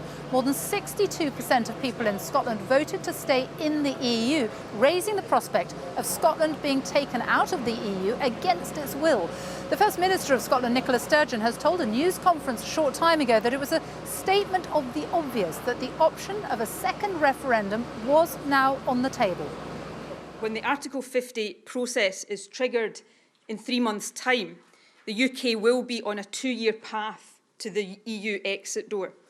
If Parliament judges that a second referendum is the best or only way to protect our place in Europe, it must have the option to hold one within that timescale. That means we must act now to protect that position. I can therefore confirm today that in order to protect that position, we will begin to prepare the legislation that would be required to enable a new independence referendum to take place if and when Parliament so decides. Nicola Sturgeon speaking a short time ago. Our assistant political editor, Norman Smith, is with me now. So much reaction, so much changing in such a short time, and questions now about the Labour leader, Jeremy Corbyn. Events are moving extraordinarily quickly. A letter of no confidence has now been tabled in Jeremy Corbyn from Margaret Hodge and Anne Coffey, two very senior Labour figures. That has been sent to the chairman of the Parliamentary Labour Party, a man called John Cryer. He will consider it.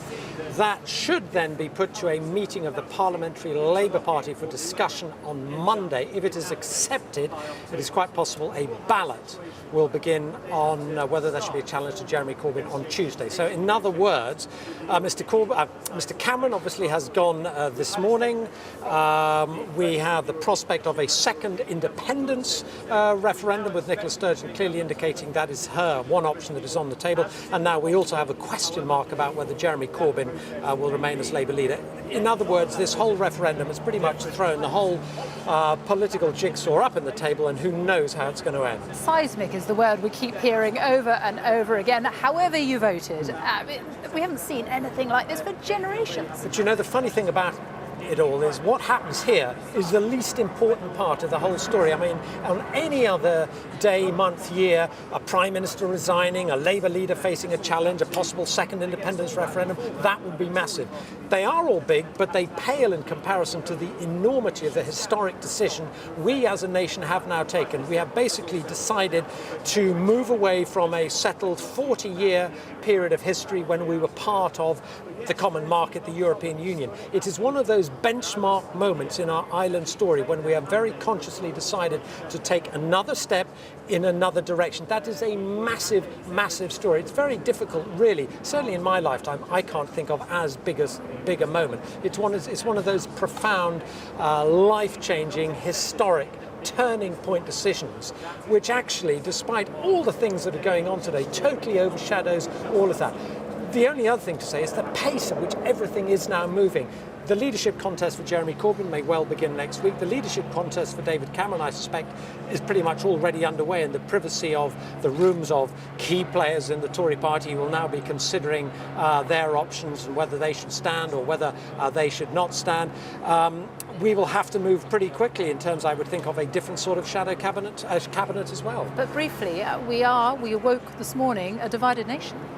Yes, that is, I suppose, what was most striking about the press conference by the Brexiteers, Boris Johnson and Michael Gove. There was no crowing, there was no jubilation, there was no going, yeah, we've won. It was sombre, it was sober, because they know there are many, many people, yes, some will be, cheered and delighted, others are anxious, are worried, are fretful, and I thought it particularly significant. Boris Johnson went out of his way to appeal to younger voters, saying, look, this doesn't mean we're less European, we're still part of the European continent. Our children and grandchildren, they will still be Europeans, and in many ways he thinks our relationship with Europe will be better. But their tone and the message, I think, underlines the fact they know that this referendum has exposed deep, deep divisions in this country, not just geographically, but also socially, culturally, and somehow that has to be put together again.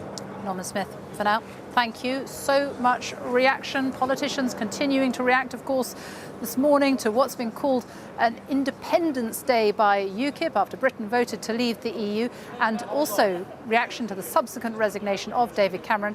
Andrew Neil is on College Green with plenty more reaction. Andrew.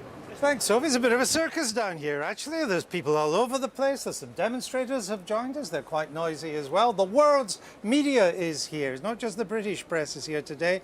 There are TV crews, broadcasters from all over the world, from Asia, Europe, United States and Australia and other parts of the Commonwealth too. And we also have Dan Hannan. He's a member of the European Parliament, a Tory. He was campaigning to leave. Damien Green, Tory MP. He was campaigning to remain. Chris Leslie, Labour MP, campaigning to remain as well. Dan Hannan, we've heard this morning from leading European figures, the Brussels Commission, the Parliament and so on, that they want to begin the renegotiations or the divorce proceedings right away. They don't want to delay, and yet it seems that it's the tactic of the British government to hold on for a while. Well, there are bound to be frayed tempers in the immediate aftermath, and it's important that there should be a cooling off period before we begin talks. Obviously, there's going to be a change in personnel in the UK. When that process has been complete, we can then move towards a phased repatriation of power. I think it's very important to stress that quite a lot of what we're doing will remain in place. I mean, we have to recognise that Damien's side got 48% of the vote. An enormous number of people watching voted for the status quo. We can't pretend that didn't happen. 2 of the 4 constituent nations of the UK voted for the status quo. They have their voice that needs to be heeded. So, we don't have a mandate for anything precipitate or radical or unilateral. We will want to go ahead with the consent of our European allies and, wherever possible, carrying with us the majority of the British people, not just the 52% who voted to leave. So when these senior European figures say we don't want to wait, let's get on with the negotiations, uncertainty is in nobody's business, you think that we'll be able to talk them out of that? Well, it was very clear even before this referendum began that there was always a deal on offer for us of being in the market but outside political union. And this was even from the most hardline federalists. Jacques Delors called it privileged partnership. Guy Verhofstadt called it associate membership, and the idea was that we'd be part of the free movement of goods and services, but outside the political stuff, the citizenship and so on. Now, I'm in no doubt that that's still on offer. It's a question of getting there amicably and with a transition that, as I say, has a maximum consensus behind it in this country, and that is, of course, fair to our friends and allies as well, in a timescale that suits both sides. Who would be best equipped to lead these negotiations on the British side? Well, I mean, it can't be Sir Humphrey in Brussels. They are the people who created the mess in the first place. Had the Prime Minister got a different deal, this referendum would not have produced the outcome it did. So we can't have the same Foreign Office grandees repeating their mistake. There needs to be, I think, a group of people who represent the will of the British people. Now, of course, as I say, taking into account the fact that it was a narrow result, taking into account that quite a lot of what we've done is going to stay in place, we're not going to rip everything up, and it'll be a cumulative and gentle repatriation of power, because the day we leave is the day we can start to change things. Damien Green, do you think that is a realistic approach to negotiations, or does not take into account the hard line that the European Union members could well take? Well, we can't know yet what they will take, or indeed whether there'll be a united front. I mean, one of the problems with the European debate in this country is that it's always posed as Britain versus a bloc. On the other side, there are 27 different countries who will have their own different interests in the renegotiation. I think the problem with Dan's sort of outline of what should happen is the degree of the length of time of uncertainty there would be. I mean, inevitably we're seeing market chaos, as was predicted today, and clearly I think it was inevitable that the Prime Minister had to stand down as well, but that in itself delays everything by a few months, because clearly you need a new Prime Minister. Who would you like to see head the negotiations? Well, I think that in the end the negotiations have to be led by the new Prime Minister. I mean, I think if you're Angela Boris Merkel, Johnson then? Well, let's see who the runners and riders are first before we get into if that not debate. Him, who? Well, I suspect there will be a lot of people who put their hats in the ring. Yeah, but if not him, who?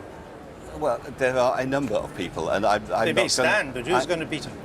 I don't know, because I don't know who's going to stand, and until I know who's going to stand, it's a slightly difficult question to answer. Chris, Leslie, we haven't quite got a clip of this, but we've just seen the text of a letter that Margaret Hodge, a leading Labour backbencher, has sent to for consideration of the Parliamentary Labour Party at its next meeting, which I suspect will be Monday night, and it's submitting for urgent consideration that the Parliamentary Labour Party has no confidence in Jeremy Corbyn as leader of the Parliamentary Labour Party. The Prime Minister is going. Is Mr Corbyn's leadership in crisis? Well, I mean, obviously this is a pretty seismic event for the whole country, and I think obviously our first priority has to be to make sure that we respond to this challenge in the appropriate way. But there's certainly some issues from this for the Labour Party. I'm not actually surprised that colleagues from across the Parliamentary Labour Party are starting to think about that. It sounds to me like it's a motion for debate. We had one of these, I think, back in January or whenever, where MPs in the PLP vote on a particular question, like a motion you would have at an ordinary meeting. Would you vote for this motion? Well, it sounds like a standard no confidence motion. Well, for me, there seem to be 2 or 3 key things that would mean I'd have to weigh them up. For a start, did Jeremy Corbyn manage to speak to our core support across the country? Did he mobilise that support in what the whole of the Labour Party conference, the PLP and others were saying should be a vote in? I think there was a failure there. Has Jeremy got the ability to reach out, to build? If we're having an earlier general election, it could be within 4 months rather than 4 years. So these are serious times. I think there are worries about that. But for me, it's about having an opposition party that can speak to the concerns and the challenges that the public have been saying, whether that's about immigration or whatever those are. And, you know, it's no secret I didn't nominate or vote for Jeremy Corbyn. And so I would say today he does need to consider his position and think about whether he should do the honourable thing. Sounds like you're voting for this motion, yeah? Well, every MP is going to have to search their conscience about it. But yes or a no from you. I think I would need an awful lot of persuading to have a confidence in Jeremy's leadership to go into a general election. We'll leave it there, gentlemen. Thanks. Lots to get on with today. Let's go back to Sophie in Downing Street. Andrew, thank you very much. Well, one of the immediate concerns this morning was the city, the financial markets, how they would react. And they certainly did react, because as the result became clear, the pound plunged its biggest one-day drop for decades.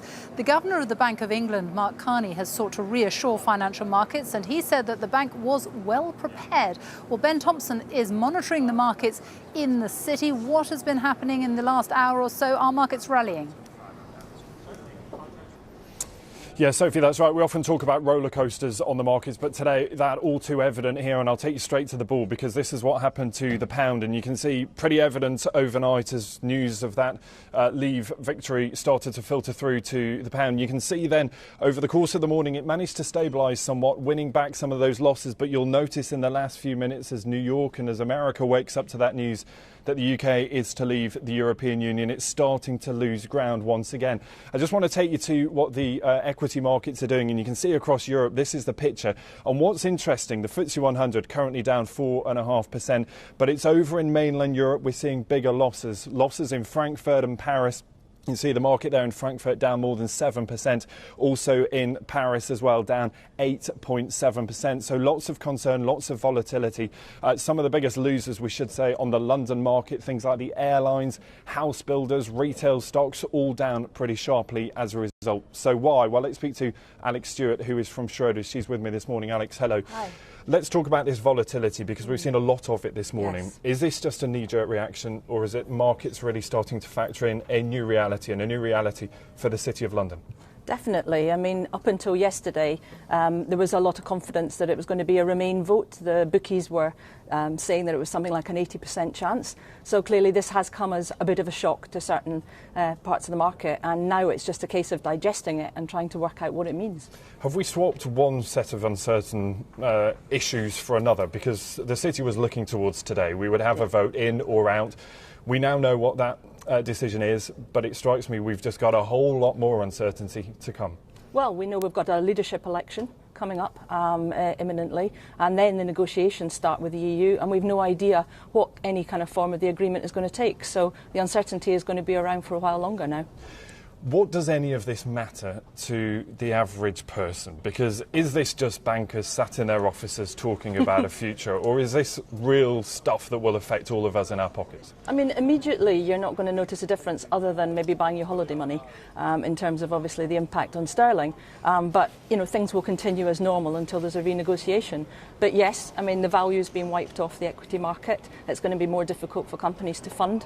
But the Bank of England are standing ready to support the banking system, so there shouldn't be a problem there in terms of liquidity. But as I say, we all have to just take stock just now and try and work out what does this mean for economic growth, what does it mean for inflation, what does it mean for interest rates. Alex, for now, thanks very much indeed. Alex Stewart there at Schroders. So we're going to stay here all day, keep a very close eye on what happens, and crucially, we saw what happened in Asia, we've seen what's happening in Europe, we'll keep a close eye on that. But crucially, it's just turned 7:20 in New York. We'll get an indication about what markets there are thinking a little later. Back to you. Ben Thompson, we will be back with you for that. Thank you very much. Well, we have gathered a panel of voters, those who wanted to remain, those who wanted to leave. They're in Manchester with Victoria Derbyshire, and we join her now. Yes, and voters have been, it has to be said, really exercised about the possibility of a second independence referendum in Scotland. We are mostly here with voters from the northwest of England, it should be pointed out. Suzanne, you voted to leave. When you were watching Nicola Sturgeon hold her news conference, you were cross. Why? I was just really angry. I'm furious, to be perfectly frank with her, because they've already had the referendum in Scotland. They decided to stay as part of the UK. The UK's voted, and this is the decision. And what we need at this point is unity. We don't need Nicola Sturgeon trying to hijack the whole process so that she can become the independent leader of Scotland. Right, but it's all right for you to vote for Britain to leave Europe, but Scotland can't vote to leave the UK? I think at the moment they've had that referendum. They want to be part of the UK, and the UK has made that decision. I think in the future, if they want to change that, then that's something to think about in the future. But at the moment, we need stability, and she's completely wiping that away. Well, at the end of the day, the Scottish people have a democratic mandate. At the end of the day, the majority of Scots voted to remain in the European Union. Now, the fact that English and Welsh voters have dragged the Scottish people out of the European Union, it gives them that mandate, and I believe they should have the second referendum. Obviously, I want Scotland to stay as part of the UK, but the Scottish people must decide. Yeah. You got a vote last time. You voted for independence for Scotland, didn't you? I did. Part of the reason that I chose to vote for Scottish independence was on the basis that I suspected there would be an EU referendum, and that I suspected the rest of the UK would choose to leave the EU.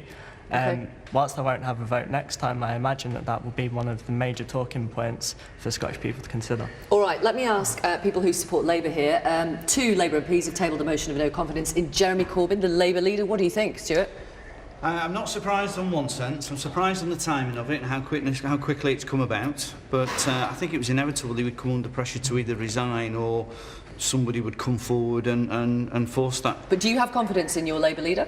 Not particularly at the moment, because he was very quiet throughout the campaign for whatever reason he chose. Other Labour supporters? Yeah, I think it's a panicky reaction from the usual suspects, the Blairites, who've been looking for an opportunity at any time to put in a no-confidence motion. I think we've got to really wait and watch and do real introspection, what went wrong, before we start talking about no-confidence motion. Okay. It'll be hard to convince the base to go in a different direction when the clear majority of Labour members voted overwhelmingly for Jeremy Corbyn. Yes. And if Boris Johnson ends up being the next Conservative Prime Minister, would Jeremy Corbyn be the right man to go head-to-head to him in a general election? Boris is one of the most popular politicians in the country. I think any Labour MP will have a difficult job leading the party in a general election in that fight. And we will elect perhaps a buffoon as the Conservative Party leader and a Prime Minister. Well, I know, as a Tory voter, obviously still sad about Mr Cameron. I'm not too sure that Boris is the presumptive new Prime Minister. There are very talented people within the Conservative Party. They will rally around proper, and maybe even a woman this time. All right, thank you for the moment. More later. Victoria, thank you very much. Scotland, Victoria talking there about Scotland at the beginning, and Scotland, as we know, voted overwhelmingly to stay in the European Union. Let's now give you a proper breakdown of how the entire United Kingdom voted yesterday. Christian Fraser has been looking through the numbers in detail. Let's take a look at those numbers then in greater detail. We'll start with England, shall we? Over 28 million votes cast on Thursday. Turnout 73%. They did think a high turnout would be good for Remain. Well, that's the highest turnout since 1992 in a nationwide vote. The margin of victory, 6 points for Leave. The pollsters, the city, the bookies, they all got it wrong because they didn't understand what was going on in rural England and in these key Labour supporting areas in the north and northwest of the country. The maroon bits of yellow, Liverpool, Manchester, Leeds, York, Harrogate, more affluent areas of Yorkshire, of course, and Newcastle, but only by the slenderest of margins.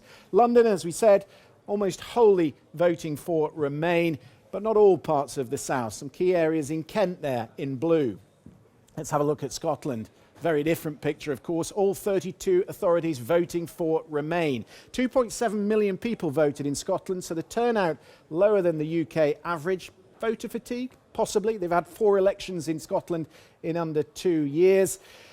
But you can see the result is overwhelming. 62% for Remain against 38%. Edinburgh, 74% in favour of Remain. And that is what is opening up this debate again about a Scotland independence vote. Similar story and picture in Northern Ireland. 790,000 people voting in Northern Ireland. Turnout slightly lower than the UK average. But look at this, all the yellow areas around the border regions. 3 out of 4 areas in Belfast voting for Remain. In Wales, big turnout, but only 5 of the 22 areas voting for Remain. Cardiff, yes. Swansea, no. Areas like Merthyr Tydfil, Newport, Caerphilly, big Labour areas all going for Leave. In fact, let me show you the key Leave supporting areas in the country. 2 of them in Lincolnshire at the top of the pile. So here you go, Boston, South Holland in Lincolnshire, Castle Point in Essex, Thurrock and Great Yarmouth, big UKIP supporting areas. Top 5 remaining, no surprise, Gibraltar there at the top, almost overwhelmingly in favour of Remain.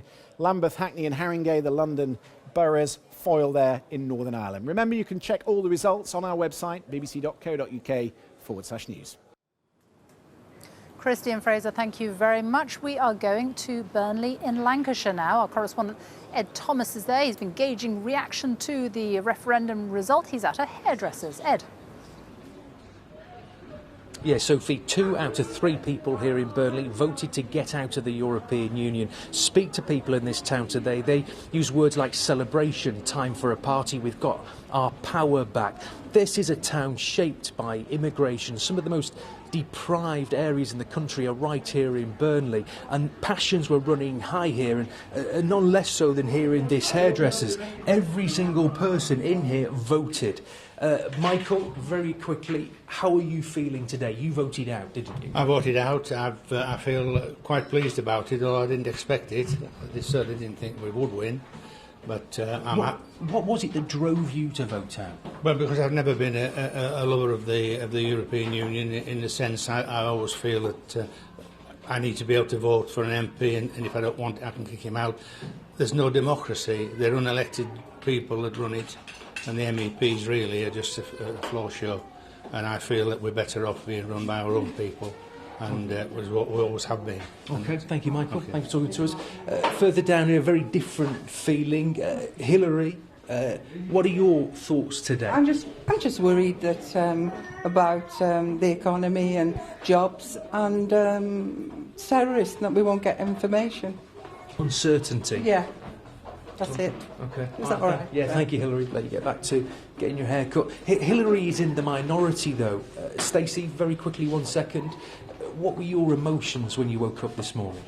I was shocked at first because I honestly didn't think that we'd actually be out, but in a way I'm very happy.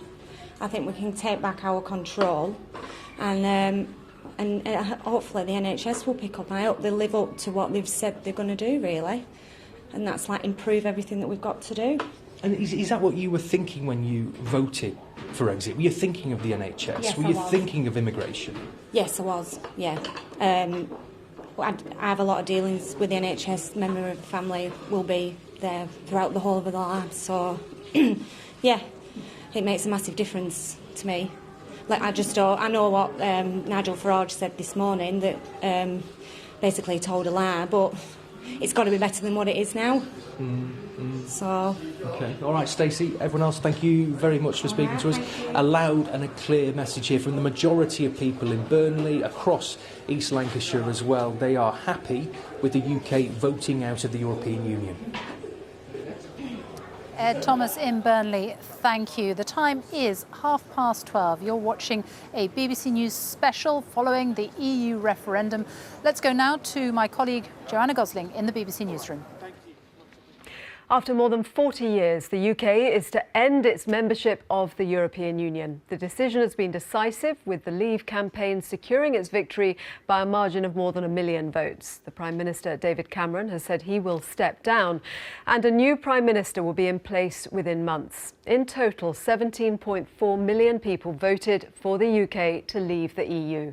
That compares with the 16.1 million voters who backed Remain. Turnout was 72%, which is the highest level in a nationwide ballot in the UK since 1992. As the UK woke up to the news that it is to exit the European Union, Leave campaigners began celebrating. UKIP's leader Nigel Farage led those in Westminster, saying June the 23rd should now be regarded as Britain's Independence Day. Those from the Remain camp described the result as a catastrophe. Supporters of Remain consoled each other as the campaign received lower than expected support across swathes of England, including the Midlands and the North. Speaking outside Downing Street, David Cameron said he will resign as Prime Minister, with a new leader appointed by October. I think the country requires fresh leadership to take it in this direction. I will do everything I can as Prime Minister to steady the ship over the coming weeks and months. But I do not think it would be right for me to try to be the captain that steers our country to its next destination. This is not a decision I've taken lightly, but I do believe it's in the national interest to have a period of stability and then the new leadership required. There is no need for a precise timetable today, but in my view, we should aim to have a new Prime Minister in place by the start of the Conservative Party conference in October. One of the politicians who led the campaign to leave, the former Mayor of London, Boris Johnson, paid tribute to David Cameron as one of the most extraordinary politicians of our age. Mr Johnson also said that in the future, Britain would benefit from the vote to leave. There is simply no need in the 21st century to be part of a federal system of government based in Brussels that is imitated nowhere else on earth. It was a noble idea for its time. It is no longer right for this country. And it is the essence of our case that young people in this country can look forward to a more secure and more prosperous future if we take back the democratic control that is the foundation of our economic prosperity. I believe we now have a glorious opportunity. We can pass our laws and set our taxes entirely according to the needs of the UK economy. We can control our own borders in a way that is not discriminatory, but fair and balanced. and take the wind out of the sails of the extremists and those who would play politics with immigration. More than 62% of people in Scotland voted to stay in the EU. The First Minister of Scotland, Nicola Sturgeon, says that meant the option of a second referendum was on the table. When the Article 50 process is triggered in 3 months' time, the UK will be on a 2-year path to the EU exit door. If Parliament judges that a second referendum is the best or only way to protect our place in Europe, it must have the option to hold one within that timescale. That means we must act now to protect that position. I can therefore confirm today that in order to protect that position, we will begin to prepare the legislation that would be required to enable a new independence referendum to take place if and when Parliament so decides. Well, the political ramifications have extended to the Labour Party as well. 2 of its MPs have submitted a motion of no confidence in their leader. Jeremy Corbyn is criticised for his handling of the referendum campaign by Margaret Hodge and Anne Coffey. They've written to the chairman of the Parliamentary Labour Party. Their motion has no formal force, but it calls for a discussion at the next meeting of the Parliamentary Labour Party on Monday. If accepted, it would be followed by a secret ballot of Labour MPs next Tuesday. In the past hour, the US presidential hopeful Donald Trump has given his reaction. Speaking at the opening of his Turnberry Golf Resort in Ayrshire, he said the US and Britain will continue to be close allies. I don't know, first call or second call, there'll be a very powerful call. It's going to be a great relationship. There'll be great allies. They always have been. And I think zero will change on that score. There's never been a better ally, and I think nothing will change. European leaders have called for stability in the coming months. The President of the European Council, Donald Tusk, said the other 27 countries in the EU were determined to remain united. The German Foreign Minister, Frank-Walter Steinmeier, called it a sad day for Europe and Britain. So what does happen next? Our diplomatic correspondent, James Landale, explores the options. For weeks they've been at it, in streets and studios up and down the land. But now the hurly-burly of the campaign's over and we've voted for Brexit. So what happens now? Well, in practical terms, nothing. Britain is still a member of the European Union. David Cameron will still have to attend EU summits and will still have to follow EU rules. But there'll be lots to discuss. Under the rules set out in the Lisbon Treaty, Britain will have at least a couple of years to negotiate 2 things. The terms of our withdrawal, such as the rights of EU citizens in the UK and half-used EU budgets, and then our future trade relationship with the EU, in particular, whether the UK remains in the single market. The procedure for leaving the European Union is quite a long one. It's laid down in Article 50 of the Lisbon Treaty of 2008, and that provides for a period of up to 2 years in which there'll be a negotiation between Britain and the other 27 on how we leave. Those negotiations will not necessarily be on Britain's future relationship with the European Union. That would require a trade agreement. This is a withdrawal agreement. It will deal with technical matters. And even once a deal is done with the EU, it will still have to win the approval of largely pro-EU MPs and peers in a process that some fear could last years. And then there'll be even more trade deals to hammer out with non-EU countries. It was a very long parliamentary process ahead. I think one of the other things is lots of things that haven't been issues in British politics are going to become issues again because those powers have returned from Brussels. For example, we haven't really had discussions about trade deals in British politics. You know, is it in the interests of farmers for this deal to go ahead? In the meantime, EU leaders will gather in Brussels to discuss how they deal with Britain leaving and the price they demand in return. Will they want a quick divorce to minimise disruption, or a long and painful separation to deter others from going the same way? The key point is that this vote for Brexit is just the start of a process. People have voted to leave. It's now up to the politicians to work out what that means in practice. And that will take time, many hard battles, but the decisions they make will affect us all. James Landale, BBC News, Westminster. Well, let's go back to Andrew Neil now with reaction live at Westminster. Over to you, Andrew. Thank you. Here we are in the BBC platform in the heart of the media village, surrounded by the world's media, across the road from the Houses of Parliament, crowds out on the streets, cameras everywhere, curious bystanders. We even had a little demonstration. We have for you Carolyn Fairbairn, head of the CBI, who campaigned very strongly to remain, and John Redwood, Conservative MP, who campaigned just as strongly to leave. Welcome to you both. British business, certainly your members, were by and large for remain. That's not going to happen. What does British business have to do now? So, I mean, this is a momentous day for the country, but it is also a momentous day for British business. As you say, this is not the outcome that they wanted, but they respect the decision and they will just, they're standing ready to do what they can to make it work. You know, British business is resilient. It understands change. It can adapt. What they want is as much certainty as is possible.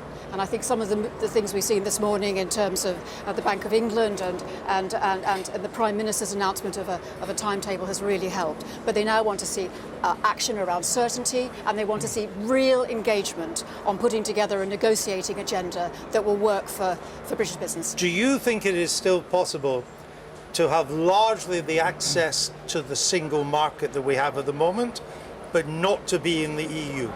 I think that is what we have to get. It's challenging. We know that. There isn't a model that delivers that without free movement of labour. And I think that is the conversation that we now need to have. And again, business, I think at a sector by sector and region by region level, is just ready to engage with that, to set out what its priorities are. But access to the single market is absolutely at the top of the list. John Redwood, given the importance that immigration seems to have played in this referendum, particularly with Labour voters in the Midlands and in the North, it would surely be inconceivable that in the negotiations the British government would agree to free movement being the price of continued access to the single market. So we won't get continued full access to the single market. Well, who knows? You're certainly right that the sacred flame of the public will includes us having our own immigration controls and reducing the numbers coming to low-paid jobs from the continent of Europe, and that isn't negotiable. And not paying contributions is very central because we wish to spend that money on our own jobs and our own priorities. Apart from that, we're pretty flexible, and I entirely agree with the CBI that none of us wish to damage business. We wish to maintain as much access as possible. I think it should be possible to have more access than America or Japan has to the single market, but of course they have a lot of access anyway from outside. But we start from the position where we have the full European-style access, and unless somebody wants to change it, why can't it just continue? Carolyn Fairbairn said the business needs certainty. If you're not going to trigger our exit process for quite some time, certainly not before the autumn, I've heard talk that it may even not be till next year, and then you have a 2-year negotiation process, that uncertainty is the one thing you can't deliver. Well, you can never get rid of all uncertainty. Business also thrives on uncertainty and manages change. And I know big businesses say they don't like uncertainty, but every day they have uncertainty. There's going to be a very important Spanish election in a few days' time. That creates a lot of uncertainty on the European continent. But what we want to do, and you know, we thought this through and done a lot of homework on it, is we wish to achieve the main changes we want by fairly early legislative change in the United Kingdom. And a lot of us don't think there's any need to trigger Article 50 any time at all. Anytime? No. We would secure our own objectives in our United Kingdom way, and they'd be quite modest from the single market point of view, and sit down any time to discuss with our former European partners, but at a timetable and an agenda of mutual choice. Well, I wonder what the reaction of Europe or the EU will be to that. Bang goes your certainty. Well, I think business really needs to understand that. And I say we have welcomed this idea of there being a period where we can get ready, we can get our ducks in the row. So we don't trigger it right away. So I mean, we really welcome that. But I have to say, it is somewhat concerning to now hear all sorts of different possible mechanisms for leaving. And I think the sooner we can settle down and understand what the right mechanism for leaving is, the better. Well, we set this out very clearly. Okay, let me bring in Anna Super. She just joined us. We think it's smoother for business. She's the business minister. At least still is at the moment. Maybe until you get a new leader. Well, do you know something I don't know? No, you're getting a new leader, so there will probably be a reshuffle, and you maybe move to another job. How are you going to handle this? You're the business minister. Oh, I think this is a dreadful day. Two fronts, dreadful day for our economy. I think it's also a dreadful day for our country.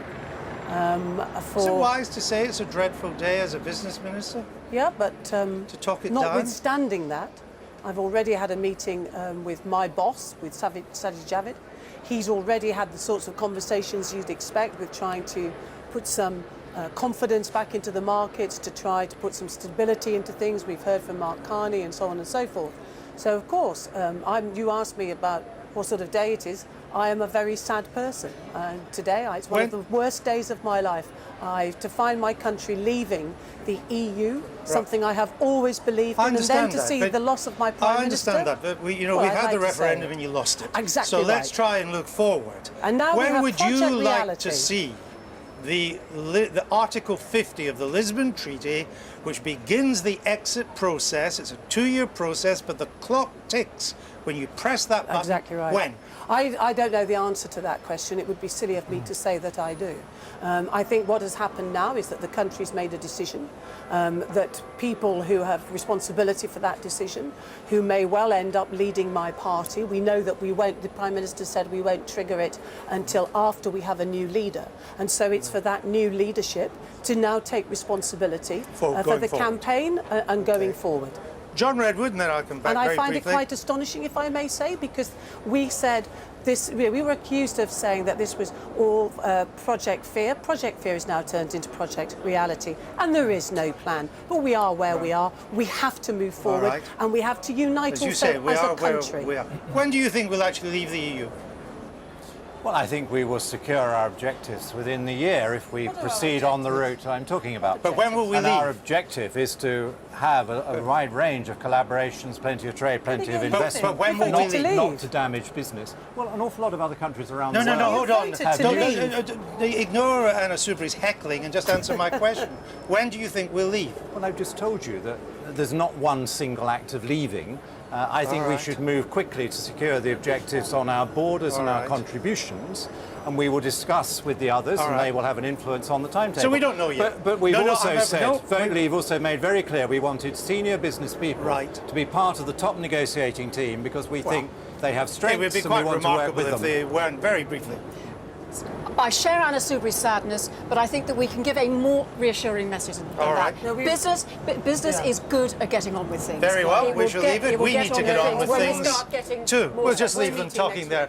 Let's go to Victoria Derbyshire in Manchester.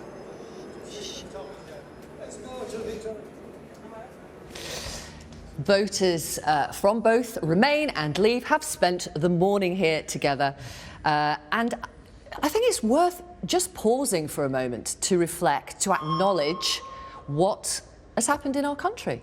I think there's lots of people who voted yesterday who are very scared, who are concerned for the future of their country. It's a historic day. It's also, I mean, possibly a great opportunity for the future for our country. And I think lots of our elected politicians now need to come together, need to put the country first against their personal self-interest. Okay. And that's the way forward. Who would agree with that? Yes, I think it's been a very, very divisive campaign in my view. It's high time we unite the country and try and sort of protect the jobs, protect the public services, particularly NHS. I think in my view, NHS is in huge threat from either financial consequences of this or the people working from the EU. We have I think one of the best things of this is there's been a huge turnout, and it's been a brilliant day for democracy. However, and look at the people together. We were all divided. If we can stand together, then the country has to stand together. But what we have to reflect on is the ethics, the morality that was behind the campaigns. That has to change. If we're going to work together on this island, we have to be united together, whatever race, immigration, refugees, whatever. I would take a different stance actually about this being a good day for democracy, and whilst so many people have voted, there have been so many people which have been deprived the right to vote, including EU citizens and actually 16, 17-year-olds, which are going to have to live with this decision the longest. Another reason is because British Britain will have to start a kind of a huge domestic integration to foster unity among all the between Northern Ireland, Scotland, and the rest of the other parts of the United Kingdom. So, which is a very huge and a very long process for integration. Are people genuinely worried about this, the division issue, the unity issue? Really? Yeah. The thing is, we have to look at who's being targeted. It's all well and good for people who want to leave saying, oh, we're not affected because you're not the one who's targeted. It's the immigrants, it's the refugees. Those people are deeply affected, and they're the ones who get disenfranchised. And they're the ones who will be pushed away out of democracy. And working class people as well. And working class. Yes, so that's the most important. So what we need to do is we need to figure out a way that we can bridge it, because this doesn't just go away. Okay, Naomi, what do you want to happen next? What do you think? I'm still in shock. I just think, like everyone else is sort of saying, I think we all need to sort of stand together now and try and sort out this mess. Hang on, why do you say it's a mess? Well, you look at what we've had announcements today. So obviously, I'm devastated that we've left. David Cameron, I'm not a huge fan of him, but he's sort of standing down as Prime Minister. Potentially, we're going to have Boris the buffoon, and you know, obviously, Nicola Sturgeon is now saying that she wants to break apart from the UK, which is, I think, is a really sad thing. But I do, you know, appreciate some of the things that she does have some points. Right.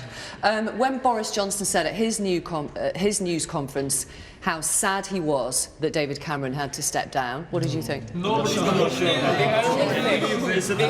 So we've got leave and remain here. Nobody believes in what he said. I think he's been very, very opportunistic about this entire campaign. Yeah. And I think, you know, the remarks he's made, the people he's sided and shared platforms with, you know, for me, I don't think he really honestly means that. Okay. I want to hang on. Yes. I want to. If we let's put the politicians aside for one moment. Okay. Do you admire the way your family, your friends, the people you work with have argued, debated over the last few months? Absolutely. I think it's the first time anybody's had a straight yes and no, because normal elections, it's about different political persuasions, isn't it? This was supposedly outside of politics. It was about a yes or no about the EU. So it was a clear yes or no. And my concern now is yes, we've got the results, but we can't have a period where nobody makes any decisions till they decide who's going to be the next Prime Minister, if there's going to be an election, if there's going to be a new Labour leader. You've got all of that, but the country's still got to run, hasn't it, in that period? We have to move forward from today. The country's decided, we've made the decision. I was for Remain, most of the country was for Leave, but today we're all British and we all need to move forward to ensure that the right result happens. Well, there's the wisdom of Solomon for you. Yes. Yeah, the young man as well. Yes, absolutely. You know, this is a time for reflection, and what is nice about this is everybody here is talked a little bit more civilly from the last time we all met. Let's be honest about that. So, you know, a little bit more civil. So I thank everybody for coming as well. Okay. I'll agree with that, and I'll say I'll urge people to be calm. Make rational decisions, and let a strong leader emerge who can lead the process of change. I want to thank you so much for your time this morning and your patience as well. Thank you very much. Really nice to see you all. Back to you. Thanks, Victoria. Now, 2 Labour MPs have submitted a motion of no confidence in Labour leader Jeremy Corbyn following the referendum result. Margaret Hodge and Anne Coffey confirmed the move in a letter to the chairman of the Parliamentary Labour Party. In the last few minutes, Margaret Hodge has been speaking to our deputy political editor, John Pinar. I think Jeremy Corbyn should resign as leader of the Labour Party. This was a test of leadership, the European referendum campaign. He started too late. He was very half-hearted in the leadership he gave to Labour under it, and that resulted in Labour voters feeling that they hadn't got a clear message and didn't know where the Labour Party stood. Well, we started the morning with the Prime Minister telling us he's resigning. Now we've got a challenge to the leader of the Labour Party. To review that and much more, we're joined by Trevor Kavanagh from The Sun and Polly Toynbee from The Guardian. Polly Toynbee, let me come to you first. Is Margaret Hodge right to do this, to put the Labour leadership now as a matter for dispute? Depends whether she's really got the backing and whether it's possible to put this into effect. I think what's not in doubt at all is what a lousy, rotten campaign the Labour leadership fought, Jeremy Corbyn fought. Underneath it, on the ground, Labour was the only force out there knocking door to door. There were virtually no Tories. I mean, Labour's ground force worked damned hard. Those who did or didn't agree with their leadership, they were on the door. But Jeremy Corbyn's half-hearted approach, frankly, just no leadership at all. I don't think it was even to do with his ambivalence. He simply emerged as somebody who didn't have the nous to seize a moment. This could have been Labour's great moment. They could have been the virtually united party, passionately pro-European, making the case, and it was completely lost. Trevor Kavanagh, yesterday, Downing Street during the day, from about mid-morning onwards, started briefing not just the media, but in cabinet ministers on Downing Street side, that they had won, that it was pretty much over, and that they had won pretty well. Not huge, but pretty well. What went wrong and why were they doing that? Well, they were relying on the polls of Andrew Cooper, who has a shady record on polling results. He's not alone in that, of course. But the amazing thing is that they swallowed it hook, line and sinker. But not only did they swallow it, so did the Brexit campaign. They were very down in the mouth as the polls closed last night. Nigel Farage effectively conceded defeat, and then he withdrew that. And then he did it again. And then he withdrew that. I went to bed. Then he made a victory speech. I snatched a couple of hours while everything was turning turtle. And when I woke up and nothing had changed. It'd have been totally different. So they were just misled by the polls. What went wrong from you? Because you're a big supporter of Remain. What went wrong? Just about everything. The Leave campaign had all the best tunes. It was very easy for them to look at the people who have been most harmed. In fact, ironically, by this government, by the cuts, by the austerity, by 1 million good council jobs lost, by huge cuts to tax credits, to all kinds of services locally. People feeling really disaffected were persuaded that foreigners were to blame. The foreigners in Europe, in Brussels, and the foreigners on their doorstep, new migrants. And that's a very easy, low kind of politics. It can be done in any country. If the soil is fertile enough, any disreputable politicians can use outsiders, race, foreigners, invaders to frighten people. Wasn't it also, though, a sense that the British people wanted to give the political elite a bit of a bashing? I think that's absolutely true. They've been brewing for a while, several years in fact, of feeling ignored or even betrayed. And it's not just here in Britain. It's not little England. This is not xenophobic Britain. This is happening right across Europe. And in fact, there is more cause for the sort of attitude that is being shown here in Britain in other countries, especially the southern part of Europe. Where do we go from here? I mean, this country now has to kind of work out what sort of nation it's going to be outside the EU. So the debate doesn't end, does it? The debate will go on painfully for years, for decades, and people will rewrite the history of this. Scotland will almost certainly be gone. Little England and Wales. It may have a referendum, but it may. And I don't imagine they'll have a referendum till they're pretty sure of winning it this time. That's also probably true. So it may well be that Scotland's gone. Little England and Wales alone. I think, after all, 48% of people didn't want this to happen. There's only a 4% gap. I don't think it'll be long before a buyer's remorse switches that round a bit, enough for the country to feel very riven over whether this was a catastrophe or not. But we're not going to have another referendum. No, but it will be then. Who do you blame? Well, that's not for me to blame anybody. We have 1 minute. Is Boris Johnson unstoppable now as the next Prime Minister? I don't think he's unstoppable. He has to be the front runner, but I think anything could happen between now and October.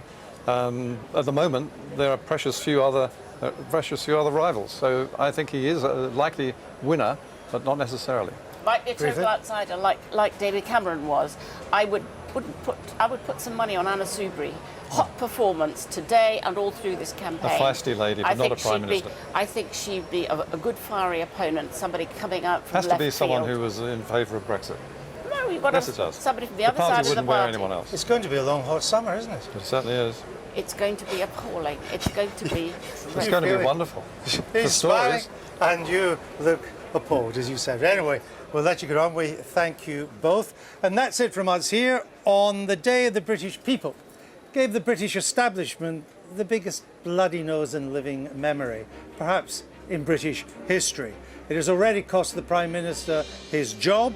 and Jeremy Corbyn now faces a motion of no confidence. The British government now has to negotiate the terms of the divorce, and Britain has to decide what kind of country it's going to be outside the EU. Bye-bye.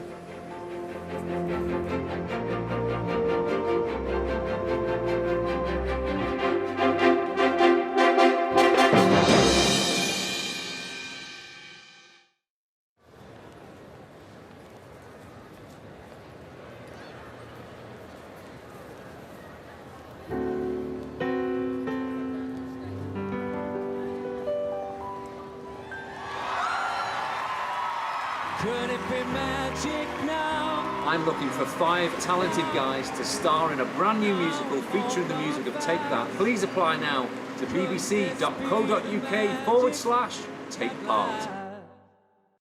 There was once a little boy with a wild imagination. He didn't just have one adventure, like you or I might. Oh no. Hero, fighter pilot, inventor, spy. He could be anything he wanted. And did I mention he wrote some books too? A life as fantastic as his tallest tales. Delight in the marvellous world of Roald Dahl. Part of Awesome Authors, coming soon to BBC Two.